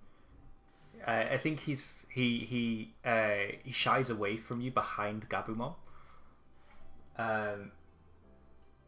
And he's like, it's nice to meet you, Ma. Oh. And he like blows a bubble and hiccups. And I think he's very shy and reserved. He's unlike Gabumon, who's actually very very confident around you. Because obviously this Tamamon's not had you around. But yeah, you can sort of see a very juxtaposed what's the word? A juxtaposed personality to what he had in his former life. Yeah, that's for sure. And it makes you maybe think back on Pilomon's words, like when a Digimon reincarnates, they become somebody else. And yeah, seeing the shy Otamamon is like a breath of fresh air from the overly confident Shogun Gekomon singing despite everybody's ears bleeding. So yeah, maybe food for thought there as well in Sonia's head when she meets him. But yeah, your little family's growing. How does that make Sonia feel? Because obviously she's always loved having a big family and not having anyone leave her or anything like that. And now she's like almost mothering two baby Digimon. Yeah. Oh, she loves that everything about this, and in fact, she's pretty excited about it, and she wants to tell Stella right away. Like, look, see, my family's growing over here too. Oh man, this is amazing. She has to make everyone in the family connect with each other. Like, she wants the whole family to meet the new family. She to make them a big, huge family. Oh, that would be the best thing ever. She's having a good time right now, and it almost is making her forget the gruesome murder that just happened. But that's a nice relief for her right now. Yeah, I think Stella like puffs her chest out, walks over, and she's like, "Listen up, kids. I'm your Auntie Stella, and you gotta listen to me right now, okay? Because I'm bigger and older than you, and I know better. Now, I know your ma's gonna take good care of you, but if you have any troubles, y'all come straight to me now, you hear?" And I think they like look up at her in like awe of how like as if she's like the cool aunt that like doesn't take any shit from anyone. I can see that happening. That seems accurate. And she like reaches behind her and pulls and like has the little Pikmon on her hand, and she's like, "This here's your little cousin. You say hi now and you play fair, right?"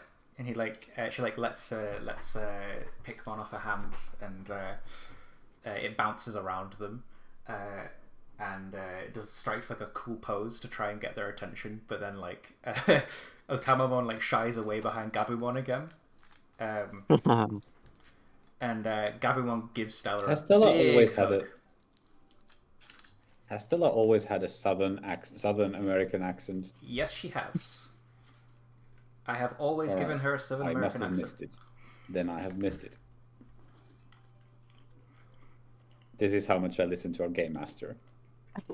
I'm ignored. I didn't. That's either that or my Southern American accent is dog shit. And thanks for letting me know. No, but yeah, she's like got a Southern drawl. But yeah, Fitting. I don't know why I like to imagine her wearing some sort of like cowboy hat, but she probably doesn't wear a cowboy hat. But yeah, she basically drops off Pikmon at the daycare, and she's like, "One big happy family, Sonia." She puts her hand around. She's like, "I'm proud of you, kid. I knew you could do it." Thank you. Yeah. Oh man, this is amazing. I wish we could show them to the others. That'd be great. I'm sure we can. Once we get home, we'll take them with us. They can go on a trip to the real world and meet the whole family. Oh yeah, that would be the best. That'd be so exciting. I have to plan so many things. Oh man. What would they eat? You think? Oh, that's. I hope they don't get in trouble with the little ones. She's already planning all kinds of things in her head, and then we'll go there, and then Gabumon jumps up and like tackles you to the floor and said, "Did somebody say eat? I want to eat." Yes, sure. It's a little bit early for your snack, but why not? This is a special day after all. Let's go and see what's up with the cooks, maybe. Cool. And I think like at this exact moment, like as you're all sharing this special sort of bonding, being a weird makeshift family, Stella's Digivice glows bright red, and Pikmon digivolves. Wow.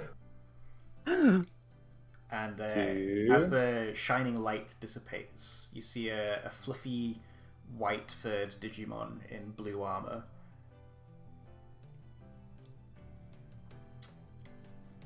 Oh wow! Yes. Yes, it's That Spider-Man. was spoiled ages ago, by the way. Yeah. I did mention it a few times. Yes. Oh. I pay I must attention. have been... Yes, I pay a lot of attention, yes. But yeah, Spadamon digivolves, and he runs straight over to Stella. He's like, "Look! I've got legs just like everyone else now." And he like wiggles his feet. Technically, it already had legs. I mean, like Pikmon's legs are kind of like part of its body, if that makes sense. So are ours. I mean, like they're so like insignificantly tiny that like he's just excited to have like properly proportioned legs. And he like runs around in circles around Stella and is like, "Can I go play with the others? Can I go play with the others?" And he like runs off to go play with Gabumon and Otamamon. And yeah, you guys go get food. I think then we cut to Taisto again. You're running through the forest right now, chasing after Flame Wizardmon. What are you trying to do to get his attention? It's a swamp. Oh, the swamp. Sorry. I don't know. I don't think it's possible for even considering that it's going to take 5 times longer for him to fly there than it takes Taisto to run. I still don't think that Taisto is able to actually catch up to him. So probably just trying to chase after him and then confront him when he lands, or after he's landed. Cool. Can you still see Flame Wizard One at this point, or is he like so far ahead that Taisto can't see where he is? I don't know. Probably not. Probably Flame Wizard Man has already like sped off, but that's what Digivices and cheating is for. He can probably track Flame Wizard Man that way. Cool. So yeah, you're tracking Flame Wizard Mon. You have your little compass out. It's like got a little bleepy dot where Flame Wizard Mon is, and you're chasing after it, and then suddenly the bleepy dot vanishes.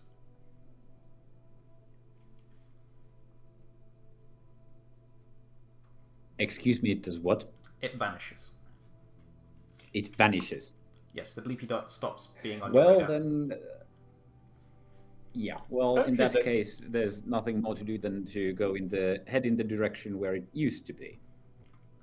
Cool. I'm going to frame a scene now. It's a scene where I would like you to play as Flame Wizard Mon, if that's okay. So Flame Wizard Mon is flying on his broomstick, angry and vengeful, wanting to take revenge on whoever killed Wizard Mon. And as he's flying through the air, this white portal opens up in front of him, and he flies through it by accident, and it closes behind him. We see a scene where there is pure white. There are streams of purple, pink, blue data streams floating through the air, twisting around. We see the familiar sight of from the Dark Zone, where you had the bits of colourful data like zipping around like light shooting stars in the sky as well, zipping across the white space too.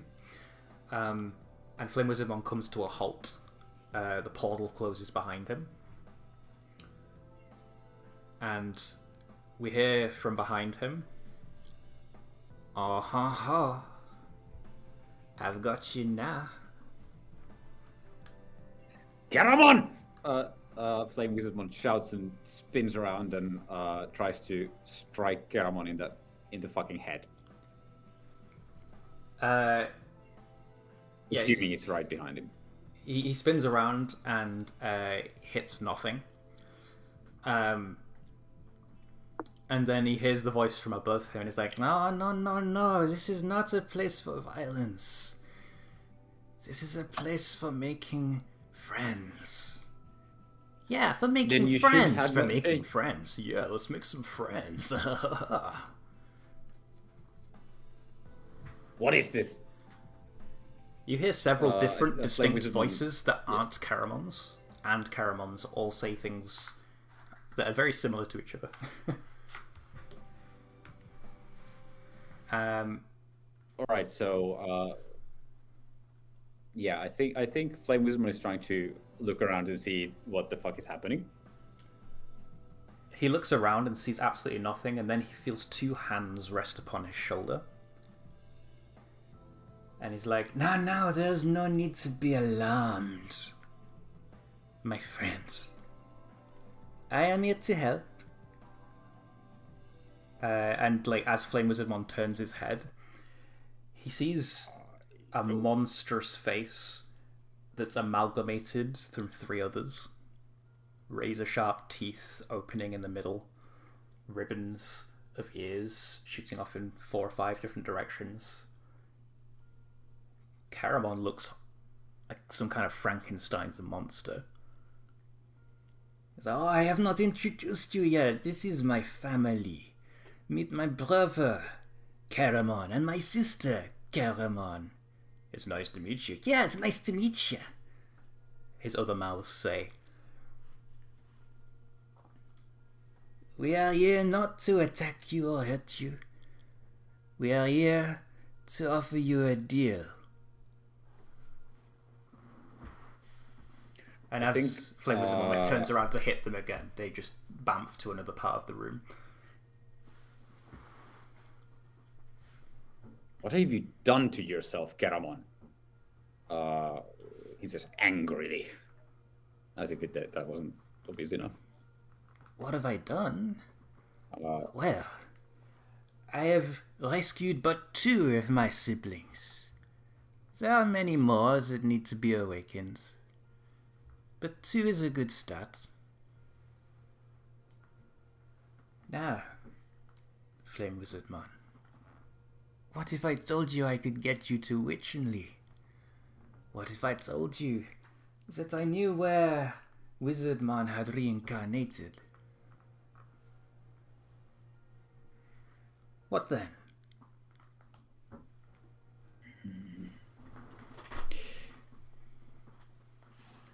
It is bold of you to show your faces around here to me, Garamon. Oh, I only show my faces to those who need me. And it seems you need me more than anyone right now. You and your little human friend. Like Hexablaumon needed you? Oh, Hexablaumon needed my help. He wanted to resurrect his friends, and he saw as a way to do that is having extra power. You, on the other hand, my friend, is dead because of you! No, my friend. And shoots. No. Flame Wisdom just shoots a fireball at Garamon. Garamon opens his mouth, slams it shut, and eats the fireball. Ooh, spicy, he says. He's like, you should really not throw fireballs at someone who's trying to help.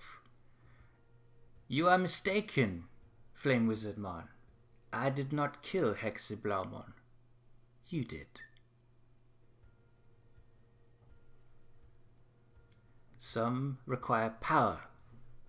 However, I know you do not require power. You are powerful without my help. What you require is transportation and information, and I have it. But I want something in return.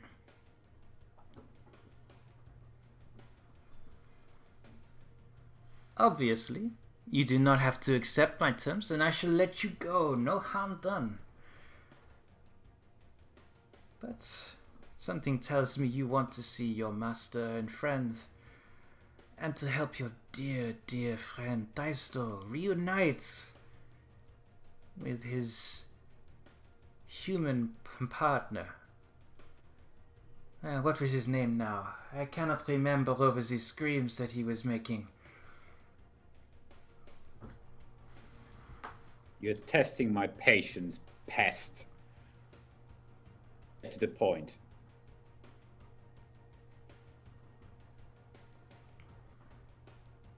I need but one thing. It's very clear that Flame Wizardmon wants to, just tell Garamon to shove off, but he's not sure he can.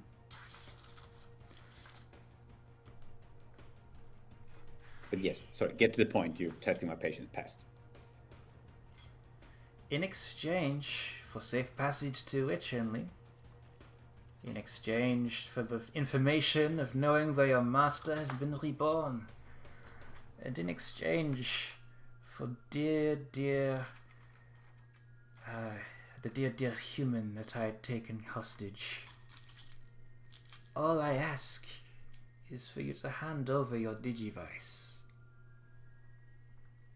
Take it from Taisto, hand it to me, and I shall get you to Witchenly safe and sound. He extends a wriggly hand. He says, all you have to do is shake my hand and it's yours.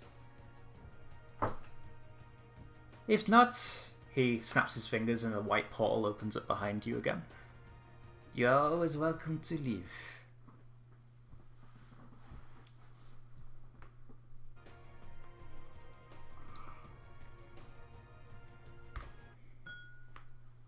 I think Flame Wizardmon stares angrily at the hand that's extended, and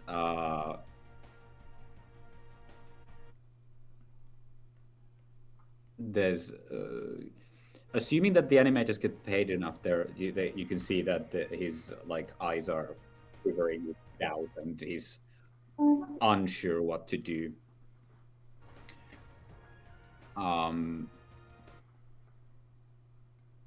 Can we cut away? I kind of want to leave his decision mysterious. Sure, we'll cut away. And we'll go to Pablo and Kagayaki next. Yep. What are you two doing?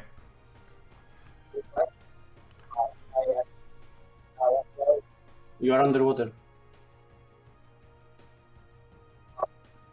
Yeah, I can't hear what you're saying at the moment because your microphone's not working very well, Pablo.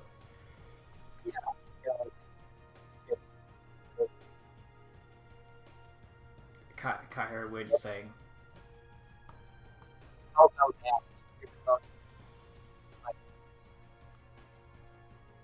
Have you tried unplugging your microphone and plugging it back in just in case? Because, like, at the moment you sound like you're underwater and a mouse.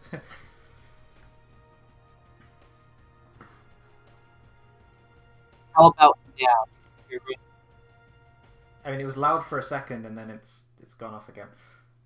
Cool. That's Oh, I can the hear best you. I- Perfect. There we go. Yay, we can hear you. Yeah. So what are we doing? That's a good question. I don't know. I thought you left the library, honestly. Sorry, what did you say? Your volume was really low. I had to get up. Okay. I don't have.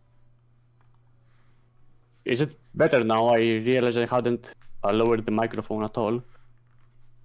I can hear you. Okay. I thought you actually left the library, to be honest. Okay, well, I let's eat pizza. I'm gonna say, Pablo, you left, and you and Gazimon went on a sort of joyride into the forest to go pick berries to eat more food because you were hungry again. Right. Okay, I wasn't going there, but sure. It just seems like something that Gazimon would want to do. That's true. I think as you're like walking through the forest, you overhear some voices in the distance, kind of muffled behind the tree leaves. Do you want to get closer, or? I will get closer. Yes. Cool. So as you like hear these muffled voices and get curious, you get closer, and you hear a voice quite clearly say, "The tip-off said they came this way. They can't be far. Fly high. Find them." And you hear a big, like, kind of noise. And as you look up into the sky, you see an angel with pink ribbons around its legs. Oh shit. Oh no, not these fuckers, no. I think Pablo will go running back to the village to warn them because there's angels nearby and they can fuck shit up. Could you roll to unleash your powers Sure. to see if you can? What roll is that? Unique. Oh fuck, unique roll. And you better not be hopeless. -2, and am I hopeless? I'm not. Okay, that's a -2. How's your unique -2? God. He's part of the flow.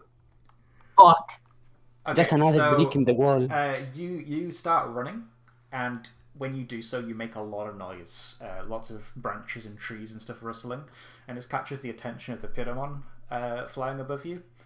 And he yells out, "I found one of them down here!" And then you see like this burst of flames come from beside you, and you dodge it by the skin of your teeth. It like singes the top of your hair. You slide along on your knees, and then a big beam of light shoots out in front of you. You do like a dodge roll over the top of it, grabbing onto Gazimon, and you like skid to a halt as 4 Pidomon and an Andromon come out from the trees They're smirking smugly like they've cornered a rat. I would like you to mark afraid. Yeah, I mean, I would be afraid. Yeah, that is horrifying. There you go. What do you do?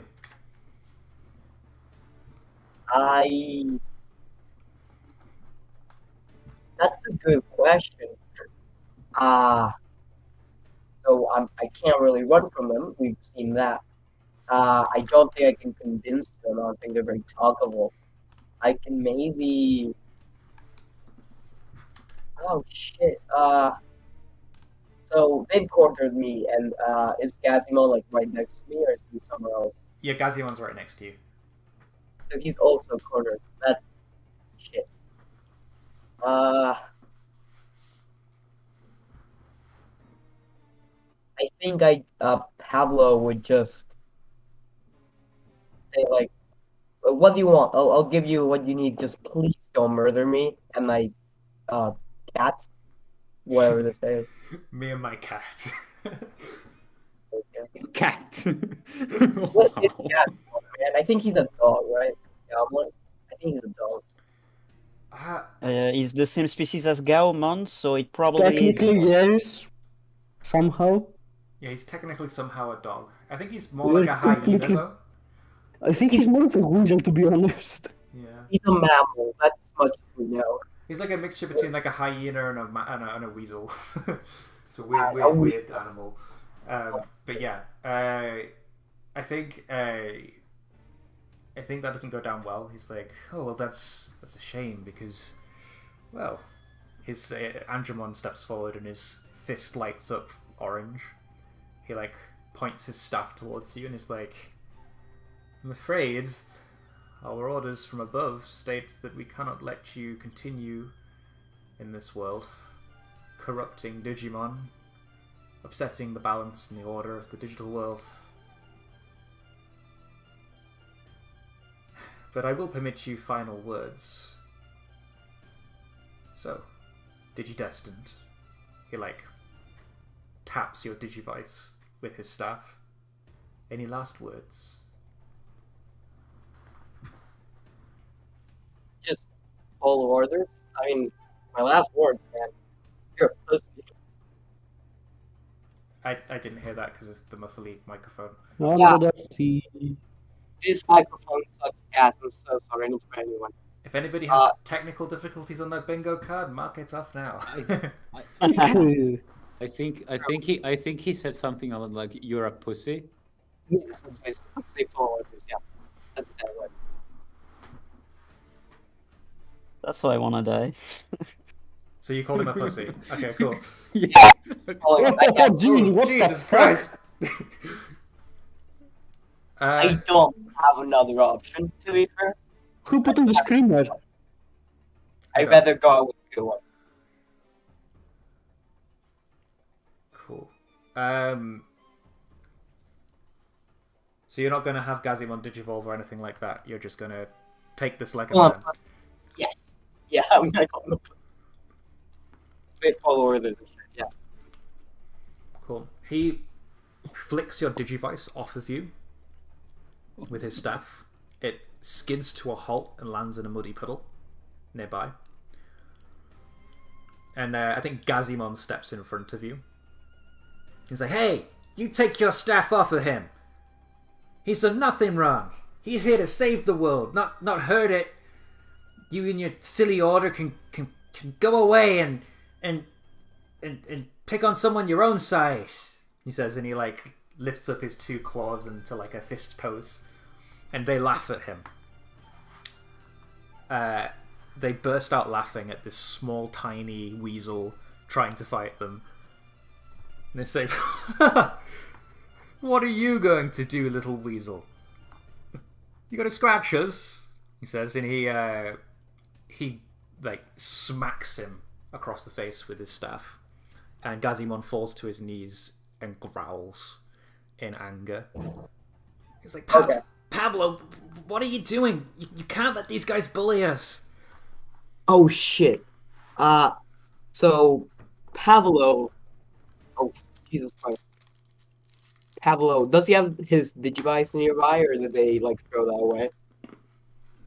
He just flung it into like a muddy puddle nearby. That's bad. So Pablo, I don't know if I should do this. It would be really funny, but I don't know if I should do what I'm thinking. Pablo gets up, gets in front of Gazimon, kind of between Gazimon and Angemon, and tries, I'm saying, he attempts to punch the Angemon. Okay. And what are you trying to do with this punch? Are you actually trying to hurt the Andromon, or are you trying to, like, distract it, or... I'm trying to, like, defend Gazimon, I guess. Kind of get the attention away from him. Just for a weasel. Cool. Roll to defend Gazimon with disadvantage.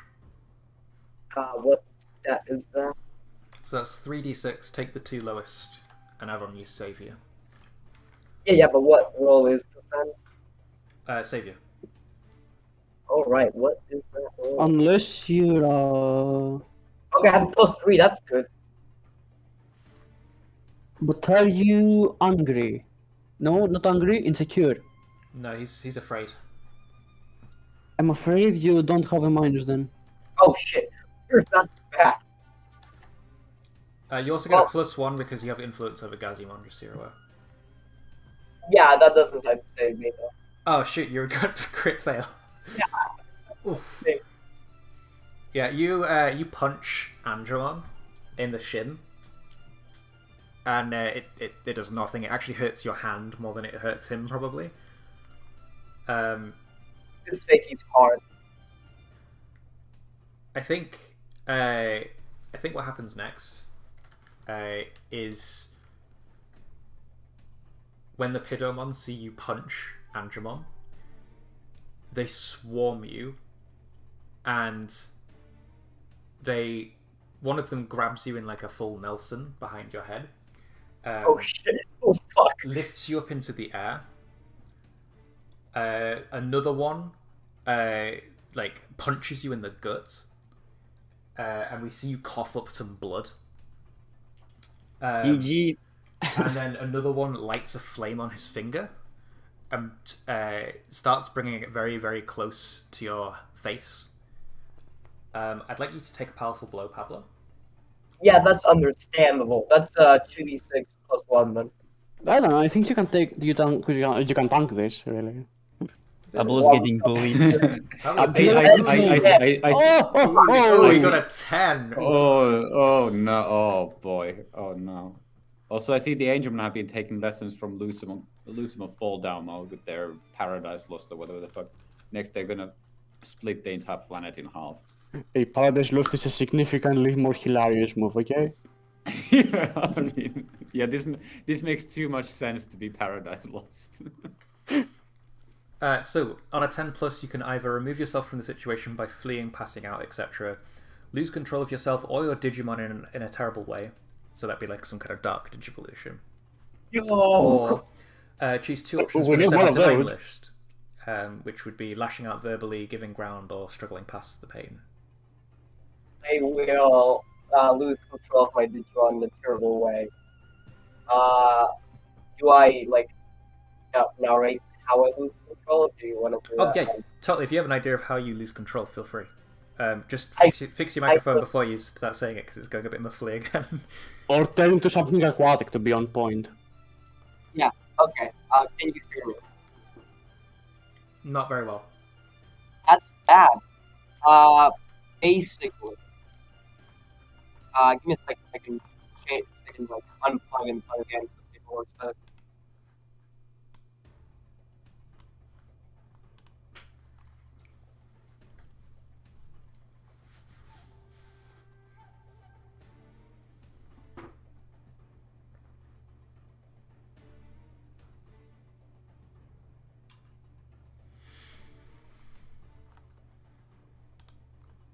He's dead in real life. Can't believe you fucking die. If you die in the game, you die for real. What?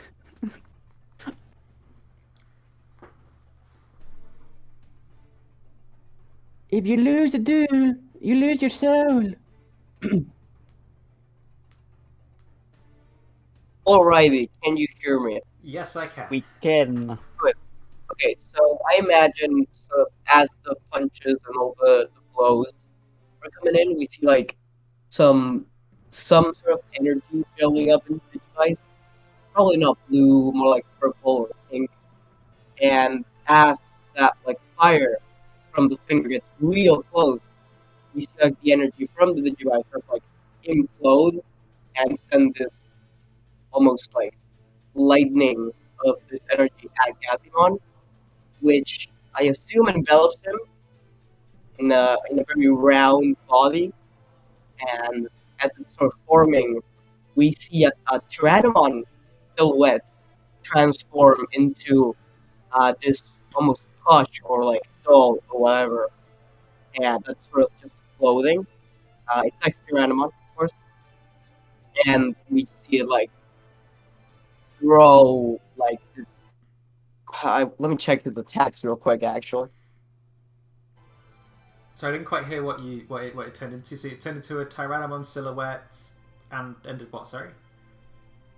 Basically, it just got rounder until it got into this plush or doll or whatever X Tyrannomon is. Oh, okay, X Tyrannomon. Okay, cool.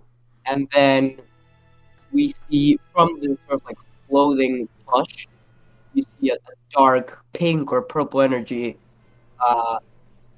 coming from inside it and striking the Pokemon. And that's as far as I planned this. Cool. So we see X Tyrannomon enter the scene. I think after firing off the pinkish blast, the glow of that sort of lights up his face so we can finally see what he looks like and it's not just a silhouette anymore. I think to add like the whole horror element to this, instead of being a set of like white dots inside the suit for eyes, it's like gone red. And I think like when it unleashes its like plasma energy stuff and it completely disintegrates one of the Pidomon, and they're taken aback by this dark aura. We hear X Tyrannomon. What you would expect would be a roar, but what you actually hear is this demonic giggling coming from inside it. Yeah. Oh, fuck. And then this black thing expels itself from the mouth of X Tyrannomon. Its black arms reach out, grab another of the Pidomon. It giggles in its ear, its teeth grinning wide, and it pulls it back into X Tyrannomon's puppet suit. And we hear its screams be quelled out almost instantly. The Angemon and remaining Pidomon stagger backwards, terrified of what they see before themselves, and start to run. But not before X Tyrannomon chases after them, giggling all the way, firing orbs of darkness, blasts of pink energy. And as one of the Pidomon perishes, the other and Angemon escape with their lives. And it turns back to you, Pablo, and it giggles. And we'll cut there. Oh, fuck. I think all the while this is happening, by the way, the symbol that we see on your Digivice is like the friendship crest, but purple and shattered in half. Ooh, that's cool. Ooh. Oh no, purple. I think we cut back to Kageyaki and Sonia and Stella, and Yutimio and everyone in the city as they see these pinkish blasts be shot out of the forest. And it's pretty lights for all you're concerned, but then you see Pidomon and Angemon fly out of the forest, running for their lives. What do you do? I am never going to have that talk, are I? Anyway, Sam, let's go. Sorry, kiddos. Pillarman, we need to go now. Pillarman's going to evolve into Sheepmon, and we're going to fly into position. Cool. I think when you start flying off, Stella's grabbed onto the tail of Sheepmon, and she's like, "Wait, maybe I can help. Yes. My partner evolved. Maybe it can be of some use now, right?" Maybe yes. Grab on. You too, little one. I didn't catch your name yet. Spadamon. He says, and he Spadamon. jumps onto the back of Pillarmon, Sheepmon, sorry. And To battle! You. he like points his sword forward, and he's like, "Onwards!" And we see Gabumon and Otamamon just yell out, "Be careful! Don't get hurt!" As you fly off. And yeah, the next thing we see is Doraemon and Sheepmon turn up in the forest. We see Pablo on the floor, battered, bruised, singed. His Digivice glowing dark purple. This horrible aura around him. And you see this Digimon that looks like a Tyrannomon, but it looks more like a toy of Tyrannomon. It's giggling maniacally and approaching Pablo. What do you do?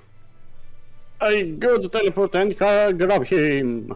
Cool, roll to defend Pablo. Yep. 10. Nice, you defend him. So you teleport in, grab Pablo, get the hell out of there.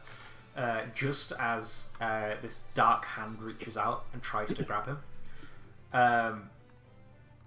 Because you roll a 10 plus, you also do it with no costs, and you get to add a team to the pool, take influence over Pablo, or clear a condition. I'm going to clear hopeless. Cool. So yeah, you teleport Pablo out of there. Pablo, what kind of state are you in right now? I think like shock, like absolute like shock. Oh, what the fuck just happened? And just like scared of whatever happened to Kazumon. And what do you say to Kageyaki after he saves you? Thanks, Kayaki. I don't know what happened to Kazumon. We were in trouble. He just turned to whatever that is, and he destroyed 2 of the PbtA, or the angels. Okay.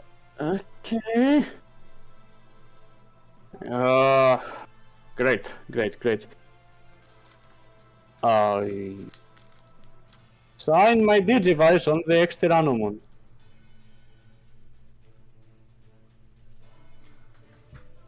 You shine your Digivice at the X-Tyrannomon. It sort of raises its arms and shimmies away a second, but then the light from Pablo's Digivice sort of envelops your light and prevents it from shining. Oh shit. Counter hit. X-Tyrannomon giggles at you and then unleashes a plasma beam of pink energy from its zipper. And it starts like beaming down the trees around you. It like engraves little crevices into the floor. It's like not like a straight line, it's like going up and down. And it's coming straight for you. How do you dodge it? Or stop it? I mean, I can literally teleport. Cool. Roll to unleash your powers to teleport out of the way then. Roll with what? To unleash your powers to dodge out of the way in time. Okay. 13. Cool. You dodge out of the way in time. The laser beam comes towards you. You disappear and reappear wherever you want to in the scene. Pablo, how do you get out of the way of this? You're right next to where Kageyaki was. I will try and like roll to the side, probably. Maybe hide behind a log. I thought he was still on me, like I grabbed him. I assumed you couldn't do that because you're going, trying to be fast. Yeah, because you were trying to teleport away fast, you didn't have a chance to like take Pablo with you. Doraemon, Sandwich just teleported you. You didn't have the time to calculate for Pablo. Okay then. Unless Sonia, do you want to jump in front and try and save Pablo?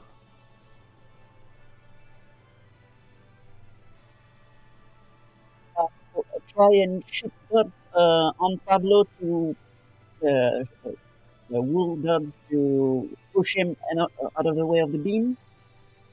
If I can, yes, let's do it. Cool, roll to defend Pablo. Defend. Could do that thing. Maybe. I don't know how I would mark a condition on this.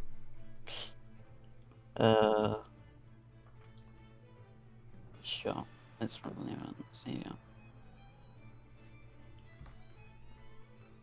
It's like, oh yeah, my Ross roll anyway. Yep.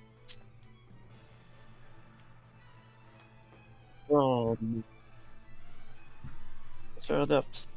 Nope, I didn't hit. I don't think I can help you much with that one. Mark potential, Sonia. Yay! Yeah, so. Also, did you roll with your worst attribute there, like the whisper? Yes, I did. I would have anyway, but since Cool. it's savior, but yep. Yeah, the whispers of doubt is used up. I guess. I guess it was a bit of a waste to use that one. Whoopsie. Yeah, I think you fire some wool balls at Pablo to try and get him out of harm's way, but instead of pushing him out of harm's way, they sort of just stick to him and weigh him down, so that when he tries to dodge, he can't quite get out of the way. No. Thank you. Then she dies. I think because Pillowmon, because Sheepmon sees this happen, she does a barrel roll so that you and Stella and everyone falls off her back, and she jets forward and shields Pablo from the blast, taking it herself. Appreciate it. As you do this, she screams out in pain. Her wool starts to burn. That's not good. And there's Jesus this sinking feeling in your stomach, Sonia, that you don't want to lose Pillowmon. Like, she's your family now. And I want you to mark afraid as Pillowmon gets hurt. Yep, that seems fair. Sheep bomb. Okay, so I think you realize as you see Ex Tyrannomon continue its rampage, the reason that it's this way is Pablo. It's his Digivice causing this, and you know from past experience that the Digivice resonates with how somebody's feeling.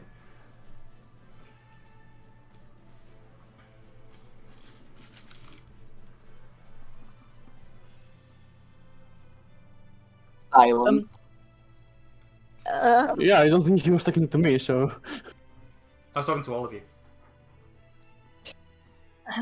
Pablo, can you do something about this?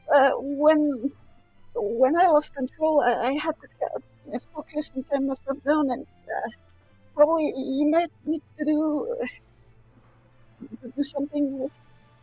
I don't know. It's gonna be okay, Pablo. You're the best. What did you do again?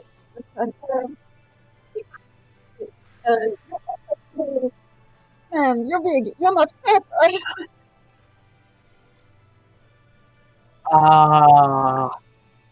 I think Pablo would respond with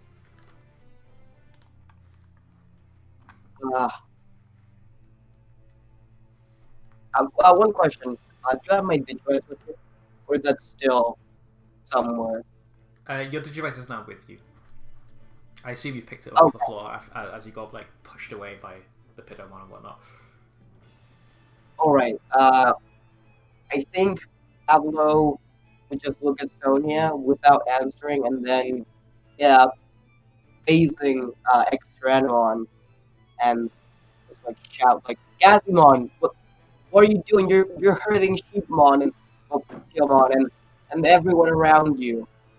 I'm grateful that you were able to, make the Pokemon flee, but you gotta stop. You're hurting everyone.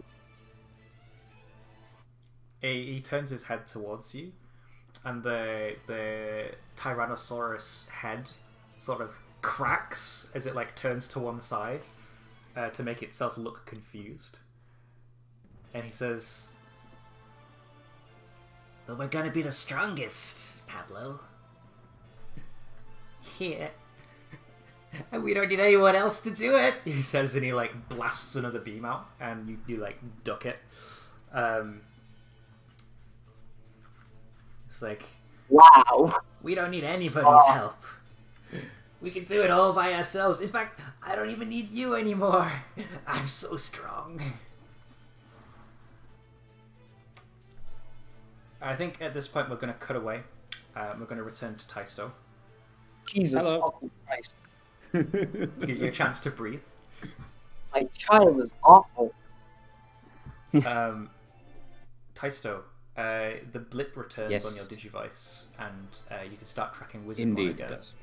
And Yes. I don't know what Flame Wizardmon's next move was, but I think he lands somewhere nearby. Yeah, I think I would think at least that Flame Wizardmon was probably. Can we get some take the ominous "everything is going to die" music for? We can cut back to. How are you feeling? Something sad? Something? Let's go with this. Something melancholic would probably be good. Maybe We're gonna have this. some heart-to-heart, probably. But yeah, I think Flame Wizardmon, after the exchange with Caramon, would realize that he needs to maybe confront Taisto for a while. He's probably abandoned his previous idea of tracking whatever for whatever random stuff. Mm-hmm. So I think he would land, and then Taisto burst into the scene to find him like dusting himself off or something like that. Yeah. He sees Taisto burst from the bushes. He's like, "You followed me. I thought I'd be alone here." I was worried that you might do something reckless, something I would do if I didn't come and find you. I had to find something, a clue, anything. I need to exact revenge in Wizardmon's honor. They took him from me, Taisto. Yes, I saw. I'm so sorry. I'm so sorry, Flame Wizardmon. It's not right that you would have to lose two friends in such a short time. You don't understand, Taisto. Wizardmon's my Ainari. Could you imagine if Ainari died? And you could see it happen in front of you? What would you do to the person that did that?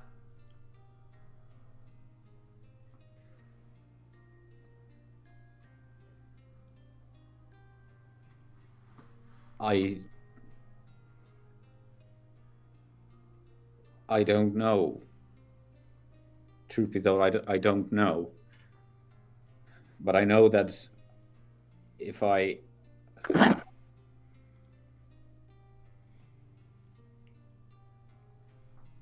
if something happened to Einari, I would definitely want to hurt the person who did it.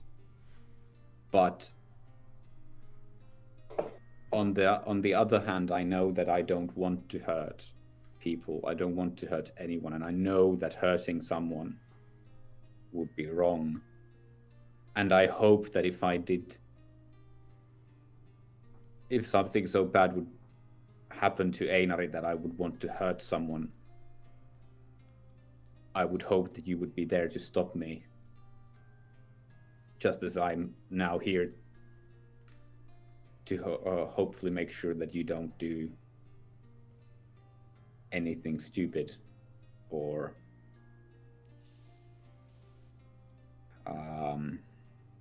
anything dangerous.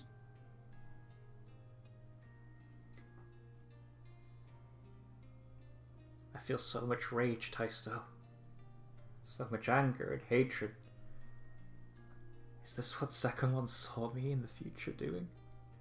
Is this the sorrow that sends me down the wrong path? I don't want to feel like this anymore, Taisto.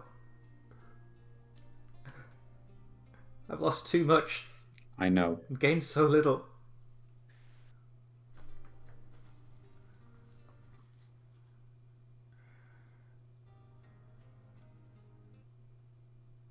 I wish I had the word.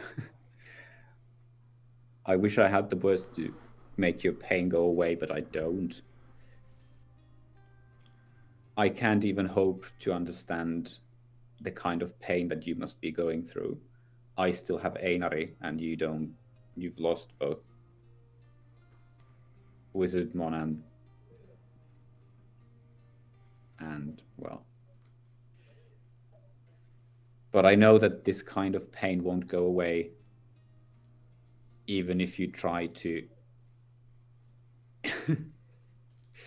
even if you try to exact some kind of base revenge on who did it. Killing him won't bring Wizardmon back. And I think that if you were to kill what's his face again? Tirvamon. If you were to kill Tirvamon.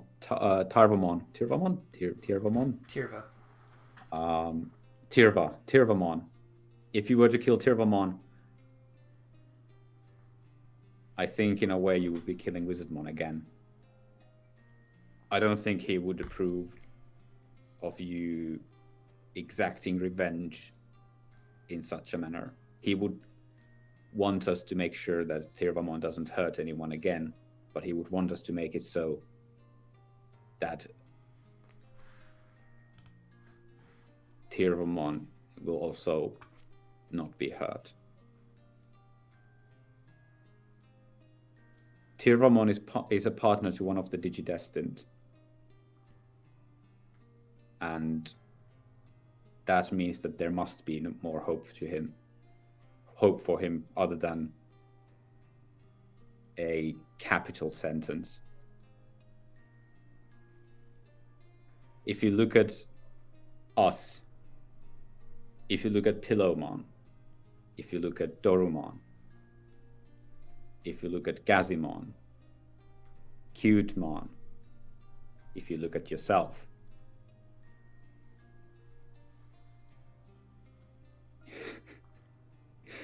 you understand that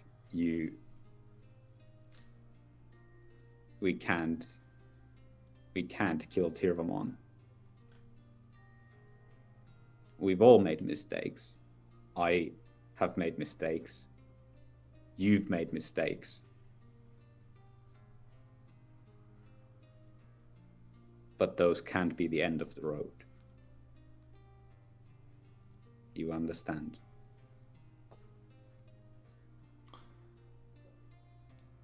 I think before I answer the next thing, I want to know, did Flame Wizardmon take Caramon's deal? I'll DM. I'll slide into your DMs over that one. Okay, cool.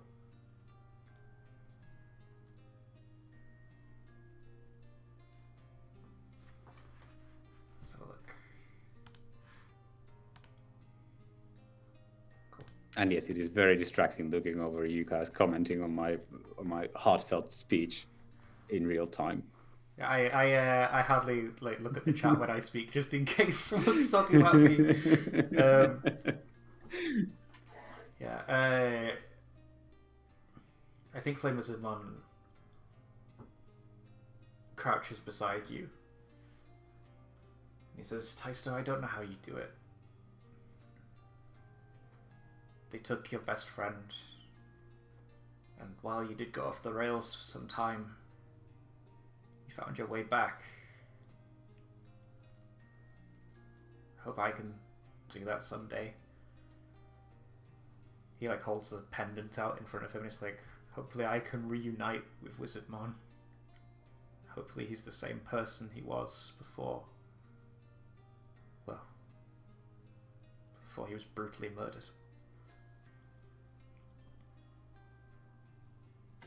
I think Daisto takes the pendant and says, I hope so too. But what I know is that we won't give up trying to find out until we succeed together.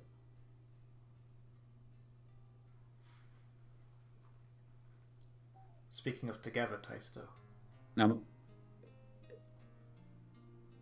Sorry, go on. yes. Sorry, it sounded like you were going to say something else. No. Just continue. Speaking of together, Taisto. I don't know what I'd do if I didn't have you to anchor me when I'm upset, tired, and, well, you're just someone I can really relate to, like a brother. Someone I can always confide in, seek advice from. I'm sorry that I ran away and that I almost accepted something terribly stupid. He like starts to cry. I think his words raise your kind and lower your unique. Do you accept that?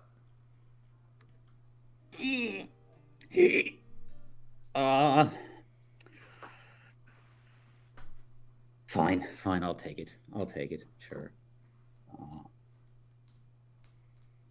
Just do it real quick. Okay, yeah, there we go. Cool. He starts crying. I was really looking forward to using my unique. You can still use it, it's on a 0. Oh well. It's a 0. Suddenly, swapping all of your labels into any order you like doesn't seem so bad, does it, Taisto? Well, the thing is, I kind of need kind to be around this ballpark when I eventually do something. But whatever. Sorry. So yes, Flame Wizardmon starts crying. Yes. After saying that he almost accepted a stupid deal. Yes.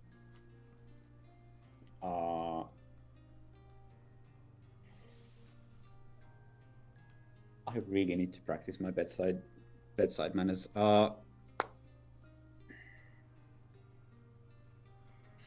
think Daisto like tries to pull him into a sort of hug. He's obviously like 5 times bigger or something than he is. But basically tries to hug him like, I don't know, from one arm or something. I don't know. And tries to pat him on the shoulder or something like that. Look. You are currently my most important friend in this world. You are my partner, and I will always be there. I will always try to be there to support you. And hopefully we can each make the other not do anything stupid while we're tasked with trying to save the world or whatever. I don't. Yes, I should seriously not look at the chat. It's very distracting.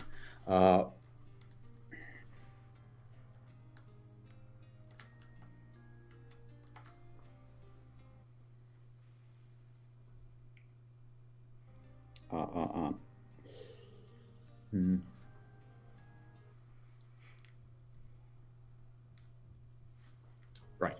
Exit plan. Yes. I think, but I think we should, talk about this a bit more later because my Digivice is beeping that there's some kind of an emergency going on over in Icon City. So we should probably go. Cool. Just before we do that, could you roll to comfort and support Ghost Monk? Because you did do that during this time. Fine. If you insist. I want to see if he sort of accepts your words or if he's still sort of angry in his heart. 8. Cool, so it's mixed feelings. So yeah, he hears you, he clears his insecurities away. And yeah, I think he outwardly looks a lot more positive on the situation. He's like, yeah, we can do this without resorting to stupidity. You're my closest friend in this world too, Taisto. And well, if something were to ever happen to you, I don't know what I would do. But yes, to Icon City. He hands you a matchstick. Yes, let's go. Let's go. And then they jump to action. Just real quickly. Just real quick.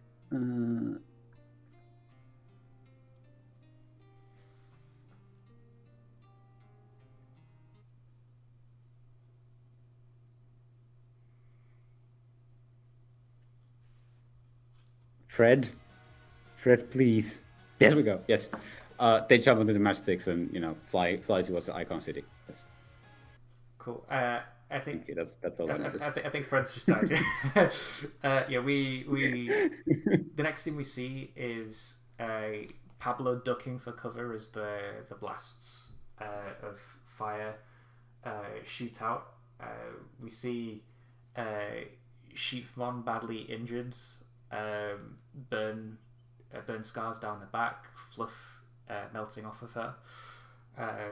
We see Sanglukmon teleporting out of the way of all the blasts, trying to find an opening but not finding one.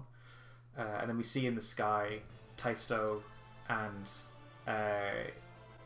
Flame Wizardmon surfing on their matchsticks, coming in to the fray late. Now that you're all here, you're entering battle as a team against a dangerous foe. So, adding 2 teams to the pool. Does anybody in the team have influence over every other teammate? I don't think so. No, nobody in the team has influence over Taisto. Cool. If everyone has the same purpose in the fight, which I assume they do, saving Gazimon, I'll add another team. Yeah. Does anybody mistrust any other member of the team? Mistrust? No. Cool. And you're definitely ill-prepared or off-balance, so yeah, this is +2 teams, so you're on 4 team. So yeah, the scene is as I described it. Taisto and Flame Wizardmon flying on the matchsticks above. Sheepmon's hurt. We see Spartamon worrying about her. And yeah, Pablo's ducking and dodging for his life as Sanglukmon tries to find an opening. What do you all do? Whoever jumps in first can act first. I want to attempt something stupid then. What's that? Those are the best. I want to try and stretch will your powers as much as I can by cutting up a bunch of trees with Sanglukmon, trying to drop them on Exteranomon, and having Kagayaki pull out the tentacles, and wrapping the tentacles alongside the trees on Exteranomon. Sorry, tentacles? Yes, my shadow tentacles. You mean Ex-Tyrannomons? My shadow tentacles. Karayakis, the spell. Yes, you have the spell with the tentacles. Yes, sorry, completely forgot about that. Yes. So you're going to try and basically bind it to the trees? Yes. Okay. Roll to wield your powers. Do it with disadvantage because of the level difference. 6, 8. So on a hit, you choose The head, one. obviously. So take hold of something vulnerable to you, create something useful from your environment, or neutralize an opponent or threat, at least for now. Neutralize him at least for now, as long as he is stuck there. Cool. So we see you jump off of Sanglitmon's back.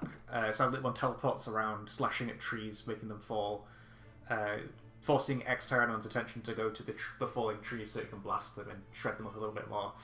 And then you cast a spell that creates shadow tentacles. It reaches up and grabs the trees and brings them down on top of X-Tyranomon faster than he can react, and pins him to the ground under the weight of the trees. Would you say that is using my crest? Yes, that is using your crest. You are using your environment to your advantage. Being clever. You are indeed a smart boy. Okay, let me make the roll then and see. That's a +2. That is a 6, so I cannot. We so can't team mark- your Mark potential. So what happens is you've thought about the situation. You've tried to trap him, and you want to digivolve to ensure that it stays that way. And you raise your digivice, and it shows your symbol on it, and then it just turns off. Wow, rude. That is very rude. Why might that have happened? Is this a thing that is how to move at least? I don't know. Yeah. So either you just there's something blocking your digivolution. Yeah. Yeah. No, but it says on a miss, your digivolution is unsuccessful. You are interrupted by the enemy, or your crest is not good for some reason. Tell us why that might be, and mark a condition. Yes. Tell us why that Because of the power difference, I have to actually keep myself really focused on just keeping the spell afloat. So because you're so focused on the spell, you can't I can't master the extra energy to activate the evolution. Okay, and then which condition does that make you, Mark? What? It says on a miss, your digivolution is unsuccessful. Your crest isn't activating for some reason. Tell us why there might be, and mark a condition. Which condition are you marking? Oh, right. I don't think either of those really works. Let's go for angry, I guess. I don't know. Cool. Why does it make you angry? I don't know, neither of the three works, so... I guess I'm annoyed at the situation. Like, we never get like 5 fucking seconds to just stop. That's true. And my character wanted to have a talk with Mamimon, but then this interrupted him right as he was about to bring it up. Cool. So like, for the love of fuck, can we have 5 minutes? Cool. Well, he's pinned down now. He's reasonably neutralized. He can still fire off a couple of bolts, but not in the direction that he wants to blast. He's sort of destroying the forest around him as he shoots out pink flares to try and escape. Sonia, Pablo, Taisto, what are you guys doing? I think Taisto has been watching. Taisto and Flamon have been approaching on their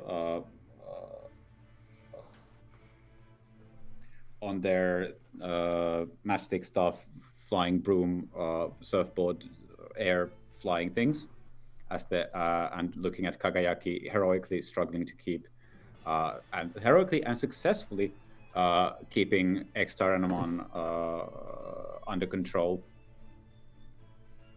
And I think Taisto would then Taisto and Flame Wizardmon take a dive bombing trajectory as they surge to attack X-Tyrannomon that's now being tamed and hopefully a bit vulnerable.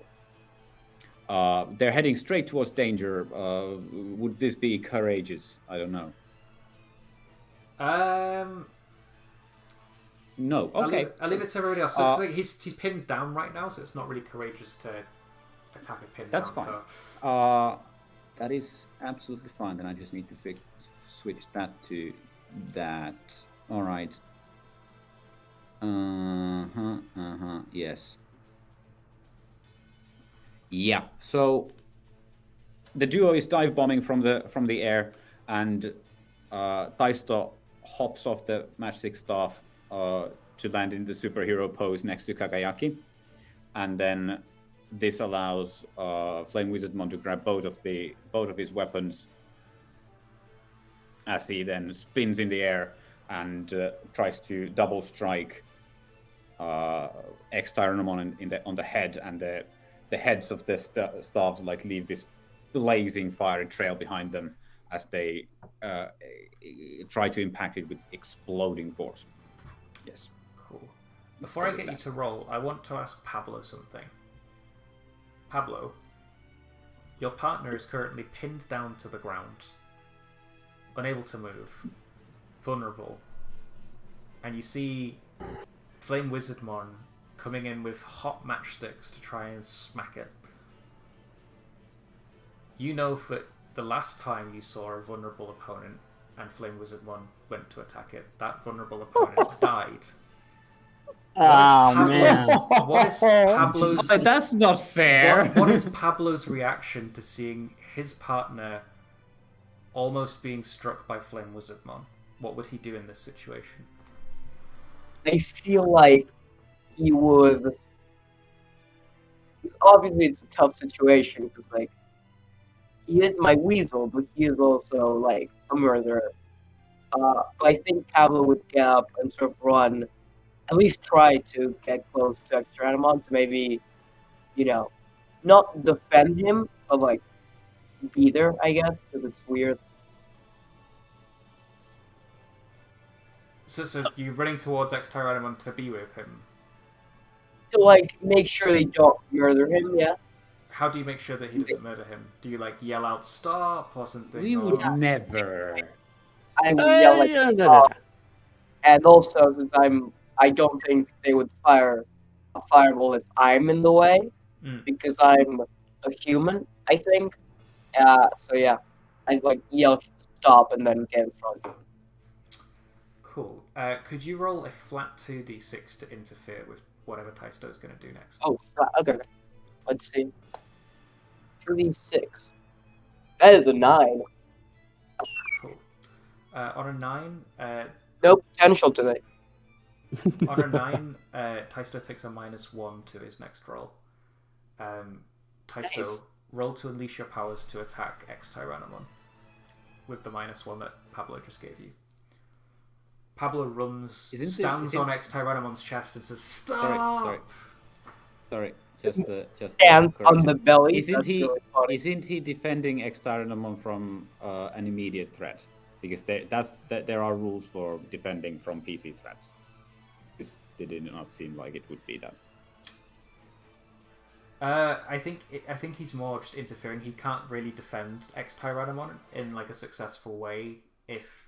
Why not? That seems like it would be a perfectly useful defense for X-Tyrannomon. Being a missing works. Okay, if that's the case, then let's turn this into a defend roll. Right, then 12. Pablo. So 12, and that means that I get -2 on the roll. Yes. There we go. No. You don't roll defend to interfere. You either defend or you interfere. Interfere's a separate roll. That's why I used interfere, because you're in the middle of smacking him.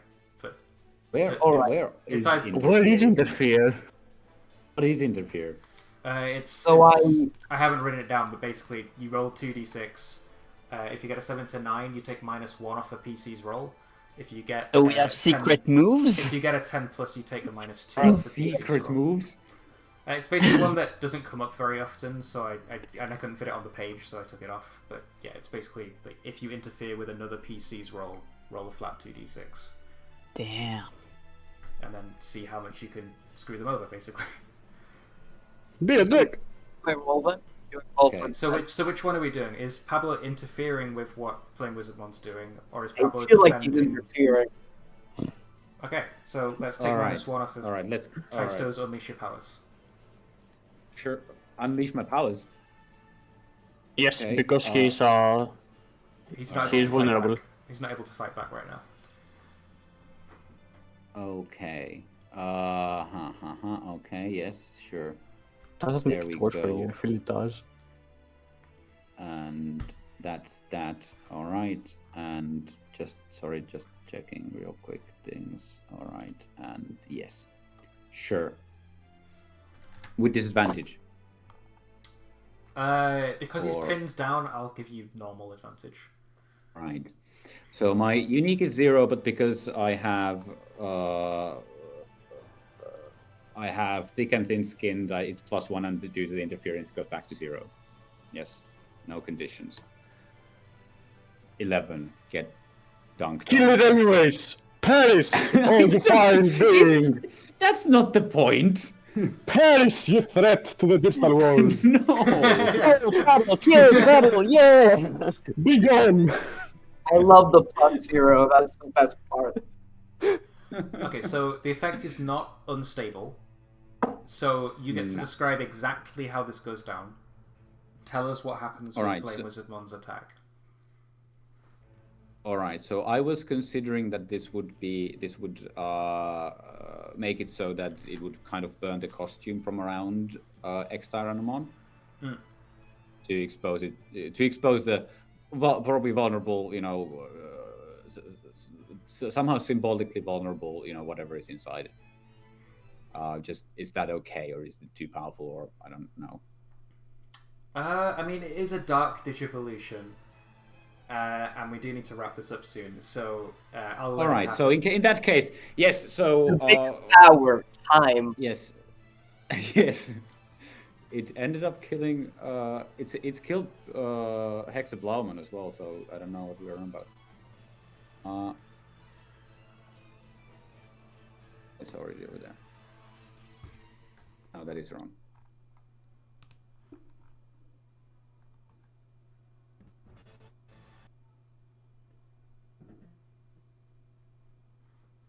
Please give me stuff. Fredbot, live. Fred. Lift with your leg. Yes. Yes, Fred. Lift with your legs.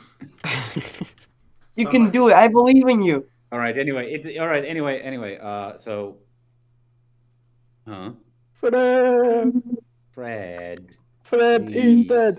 Fred is dead! Fred is dead!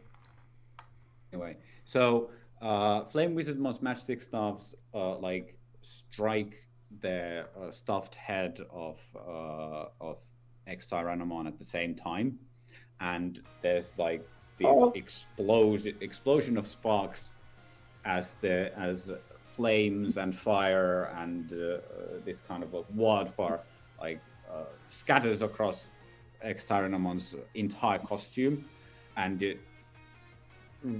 starts incinerating the costume from around it. You can see like bits and pieces of the stuffing and the cloth around it just evaporate and scorch away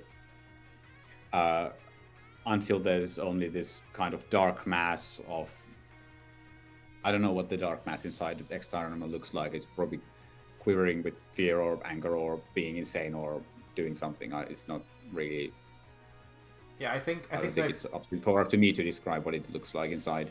I think the costume burns away, and what's left behind is this dark, sharp-looking beast with big, long, black fingers, sharp talons.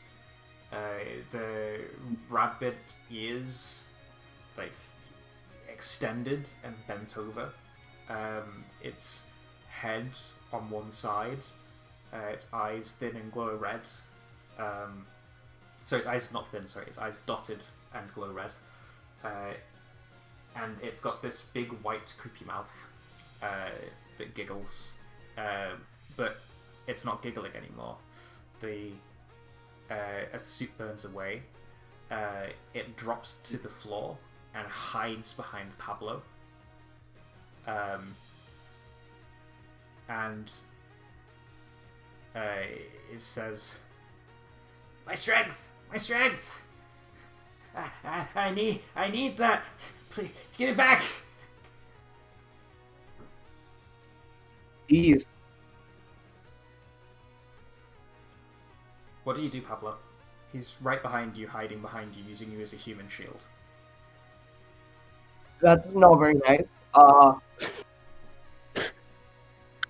gotta think of this one. I think I sort of like to the side, like say, Gazimon, the fuck are you doing?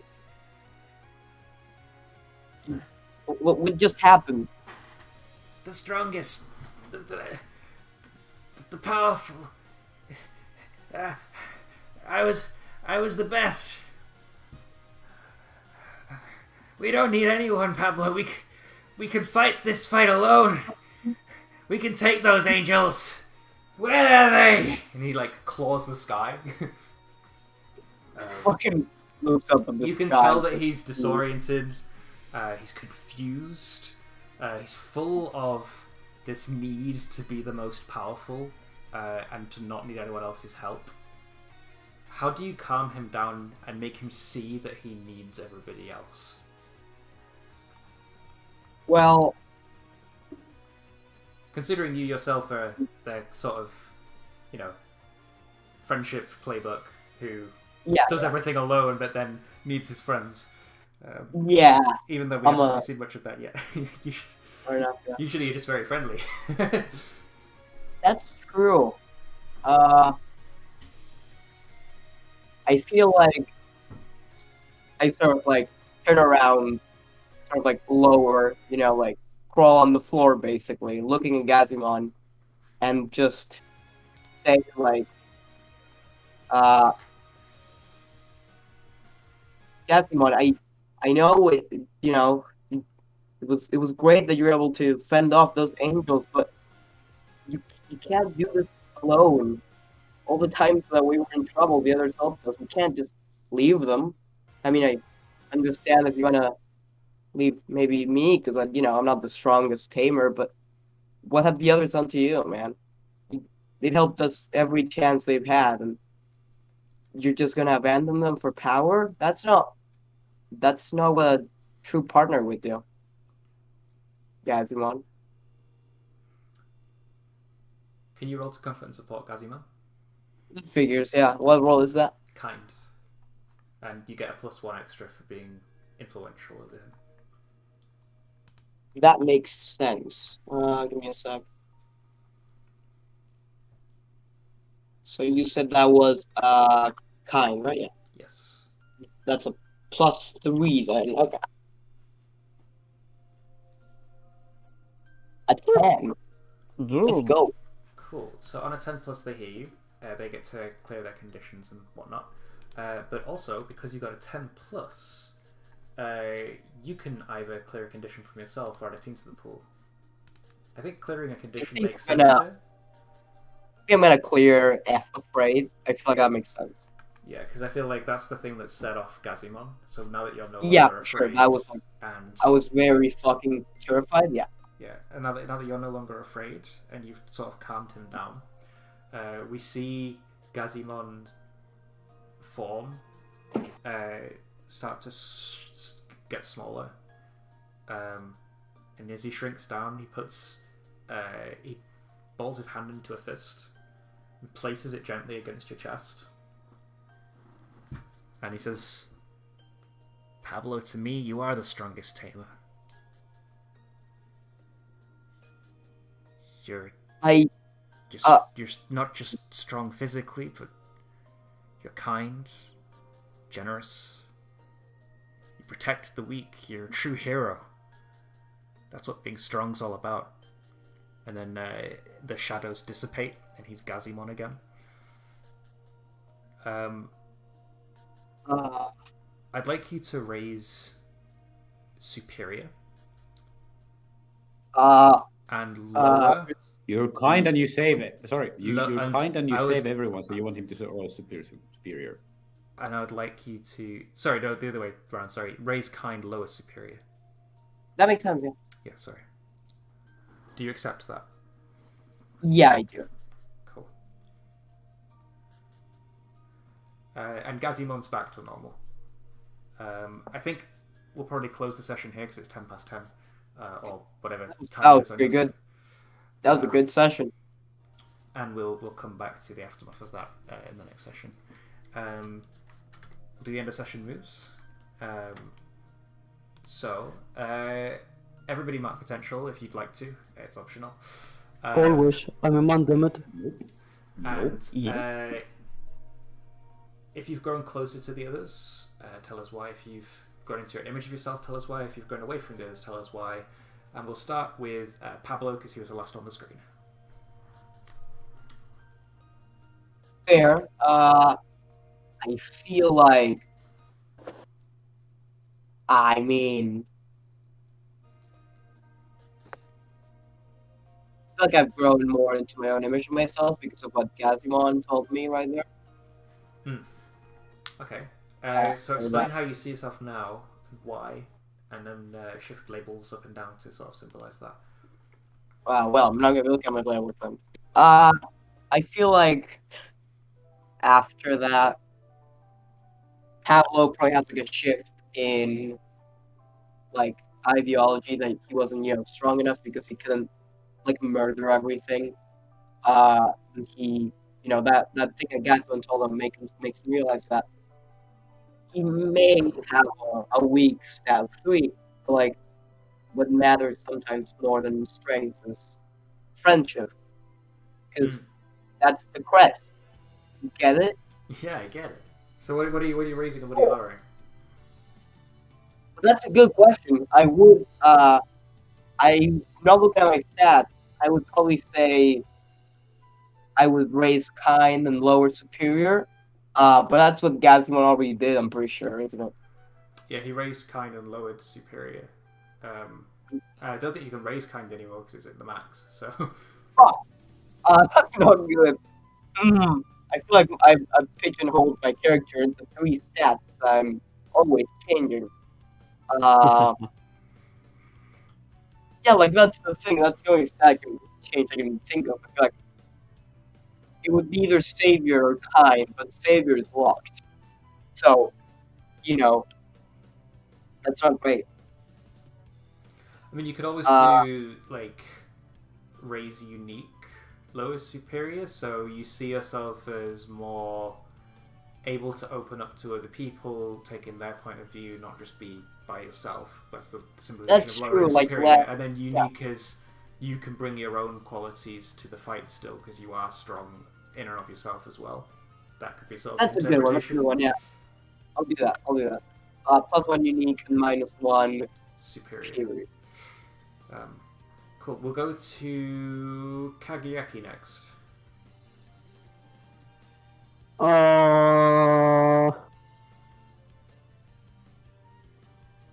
Kinda now. Like, lower superior race kind? Sure. What makes you want to lower superior race kind? Sorry. Honestly, I'm not sure either. It's one of those end of sessions where I'm not sure what the fuck to do. I didn't really change much, so unique going up doesn't really work, or going down at least doesn't work. I can raise it, I guess, and I don't know, kind up works because I laid out some groundwork for the dogs in patrol. But then it's like, what the fuck do I lower? So superior because I was more of support? I don't know. Okay, makes sense. Taisto. Pass. Okay. So... No, I mean, no. Oh, you could pass and have passed a few times. I'm actually also like I know what I should be picking, but I don't want to do it. Oh. But well. I think Taisto has grown into his own image of himself. He has finally at least in part confronted Ghostman. Like they've obviously talked about the death of Hexablaumon and so on before, but this was like the first time they've actually confronted each other about it. At least partially, and in this, it was the context of Wizardmon's death instead of directly Hexablaumon, but I think it was some of it at least it had to do with Hexablaumon as well. Mm-hmm. I think in this manner he sees himself kinder than he used to, which is now I'm overshooting on kind, yay, and.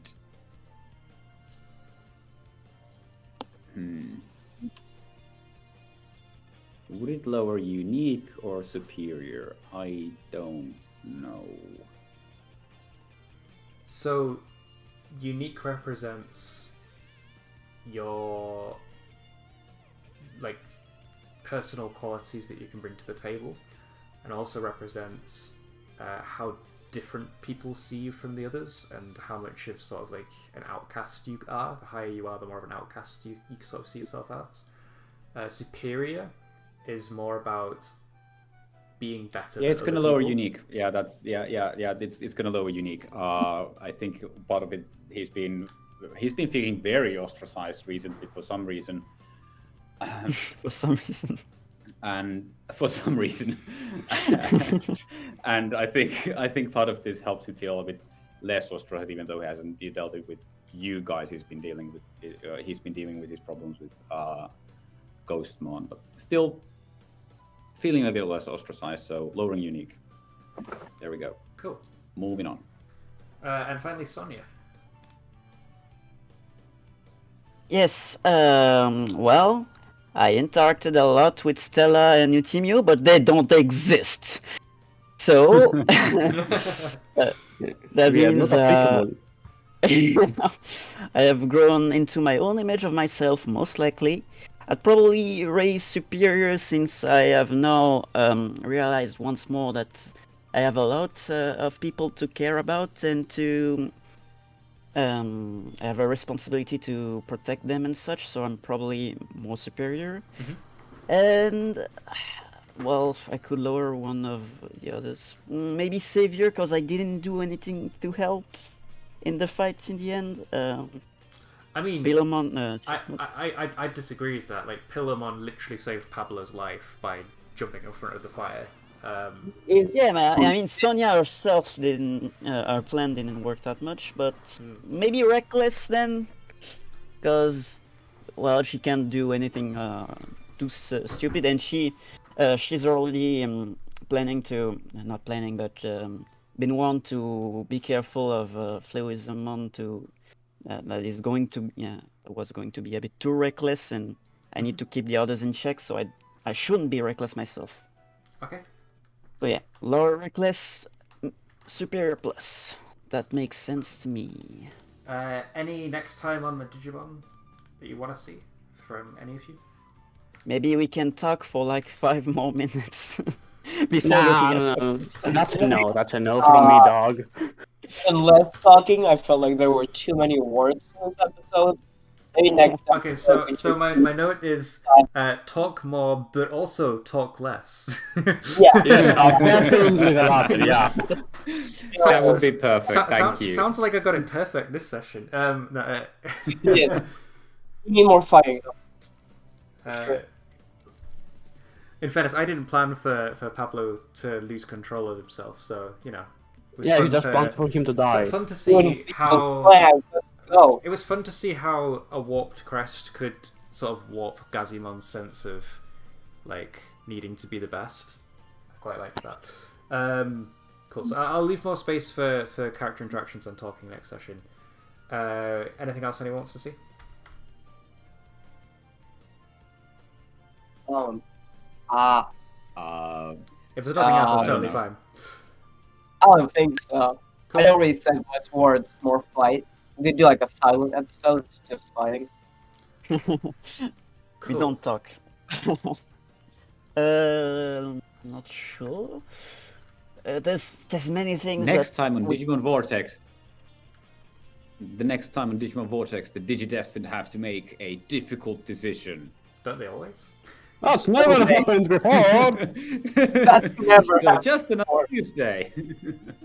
Next time we're going to see Leomon in a duel. Yay! Oh. Okay. In that case, let's do Well, the you after... asked. Let's do the after credits scene. After scenes credits, thank you. Yes, after scenes credits. Yeah, the after scenes Obviously. credits. So I think we get a shot of Myotismon's castle. We see it's stormy inside the dark area. The sand is being picked up. Lightning striking across the top of the dark area. Digimon are still denizens of the dark area are cowering under rocks and in their shelters and in their caves. And we zoom in on one of the windows of Myotismon's castle. And we see, sat in his wheelchair, staring out of the window, not Inari, that's the wrong one, Higeki. Higeki is sat by the window, staring out across the dark zone. He looks sort of ponderful. He looks down at his legs and throws the glass that he's holding at the wall and scowls at his reflection in the window as the lightning strikes. He says, "Why does he get to be the chosen one, the one that has all the strength, all the responsibilities? Why does he deserve that? Don't I deserve something like that? Don't I deserve to have some form of glory for a change? I'd be more responsible with it. I would. I would," he says, and then the lightning strikes again. And we notice in the reflection as the lightning strikes, three-faced, wriggly, eldritch horror monster, Keramon, smiles behind him, and we cut to black. I think he likes me. Yeah, you're every single scene. You're like one wrong word away from like full-on kissing, because you love each other so much. Definitely, yeah. But he'll have to wait until we break up first. So, it's complicated. Didn't we already? No, You that need is just from the a other. lavish Is that quarrel. not- Oh, right, of course, yes. Of course. Right, Cool. right, of course. Well, that's all I had. Anyway, yes. I hope you thank all thank you, enjoyed the Antonio. session today. That was a good Yeah, fucking great. session. Yeah, I just enjoyed remember to talk less, but talk more, but have more fights, but less fights. More Yes, fights. exactly. Yes. Yeah, so we're gonna talk more next session, but And also also- not talk more and have more fight scenes, but also not have as many fight scenes so that we can talk. So basically, have Yes. a Hunter x And if Hunter you can- fight. Yes, and you need to also factor in the difficult decision and Leomon's duel. So what you're telling me is that next episode you want to have a rap battle with Leomon? Oh yes, exactly. That's exactly what that's. It's full of No. difficult decisions about what next verse you're going to spit at him, and Oh, he puts him in a duel. You get to talk a lot, but you also get to battle a lot, whilst not actually talking or battling. You know, it fits. That is Best idea we've ever had. If the next episode is not legitimately a rap battle against Leomon, I will be so mad. And so I will be pissed. Yeah, that's a great idea. Come on. Okay, next time on the filler episode, Yay! it's rap battle karaoke. No. Oh yeah, Karaoke is actually Karayaki's stage name, as you can tell from how they're spelled. it's Etamon comes to town and sets up a rap battle contest or something. Yeah, no. I'll think of something out. Cool. I liked this episode. I thought it was fun. It was really fun, yeah. We saw like a murderous dinosaur, so pretty good. That's fine. I feel like we got that's to see more of like Pablo as well. More of his relationship with Gazimon and like, you know, I found it interesting as well. I don't know about you guys, how Pablo, when he was confronted with the angels, didn't immediately go to attack them, didn't like digivolve or anything. He just sort of accepted his fate. Insulted.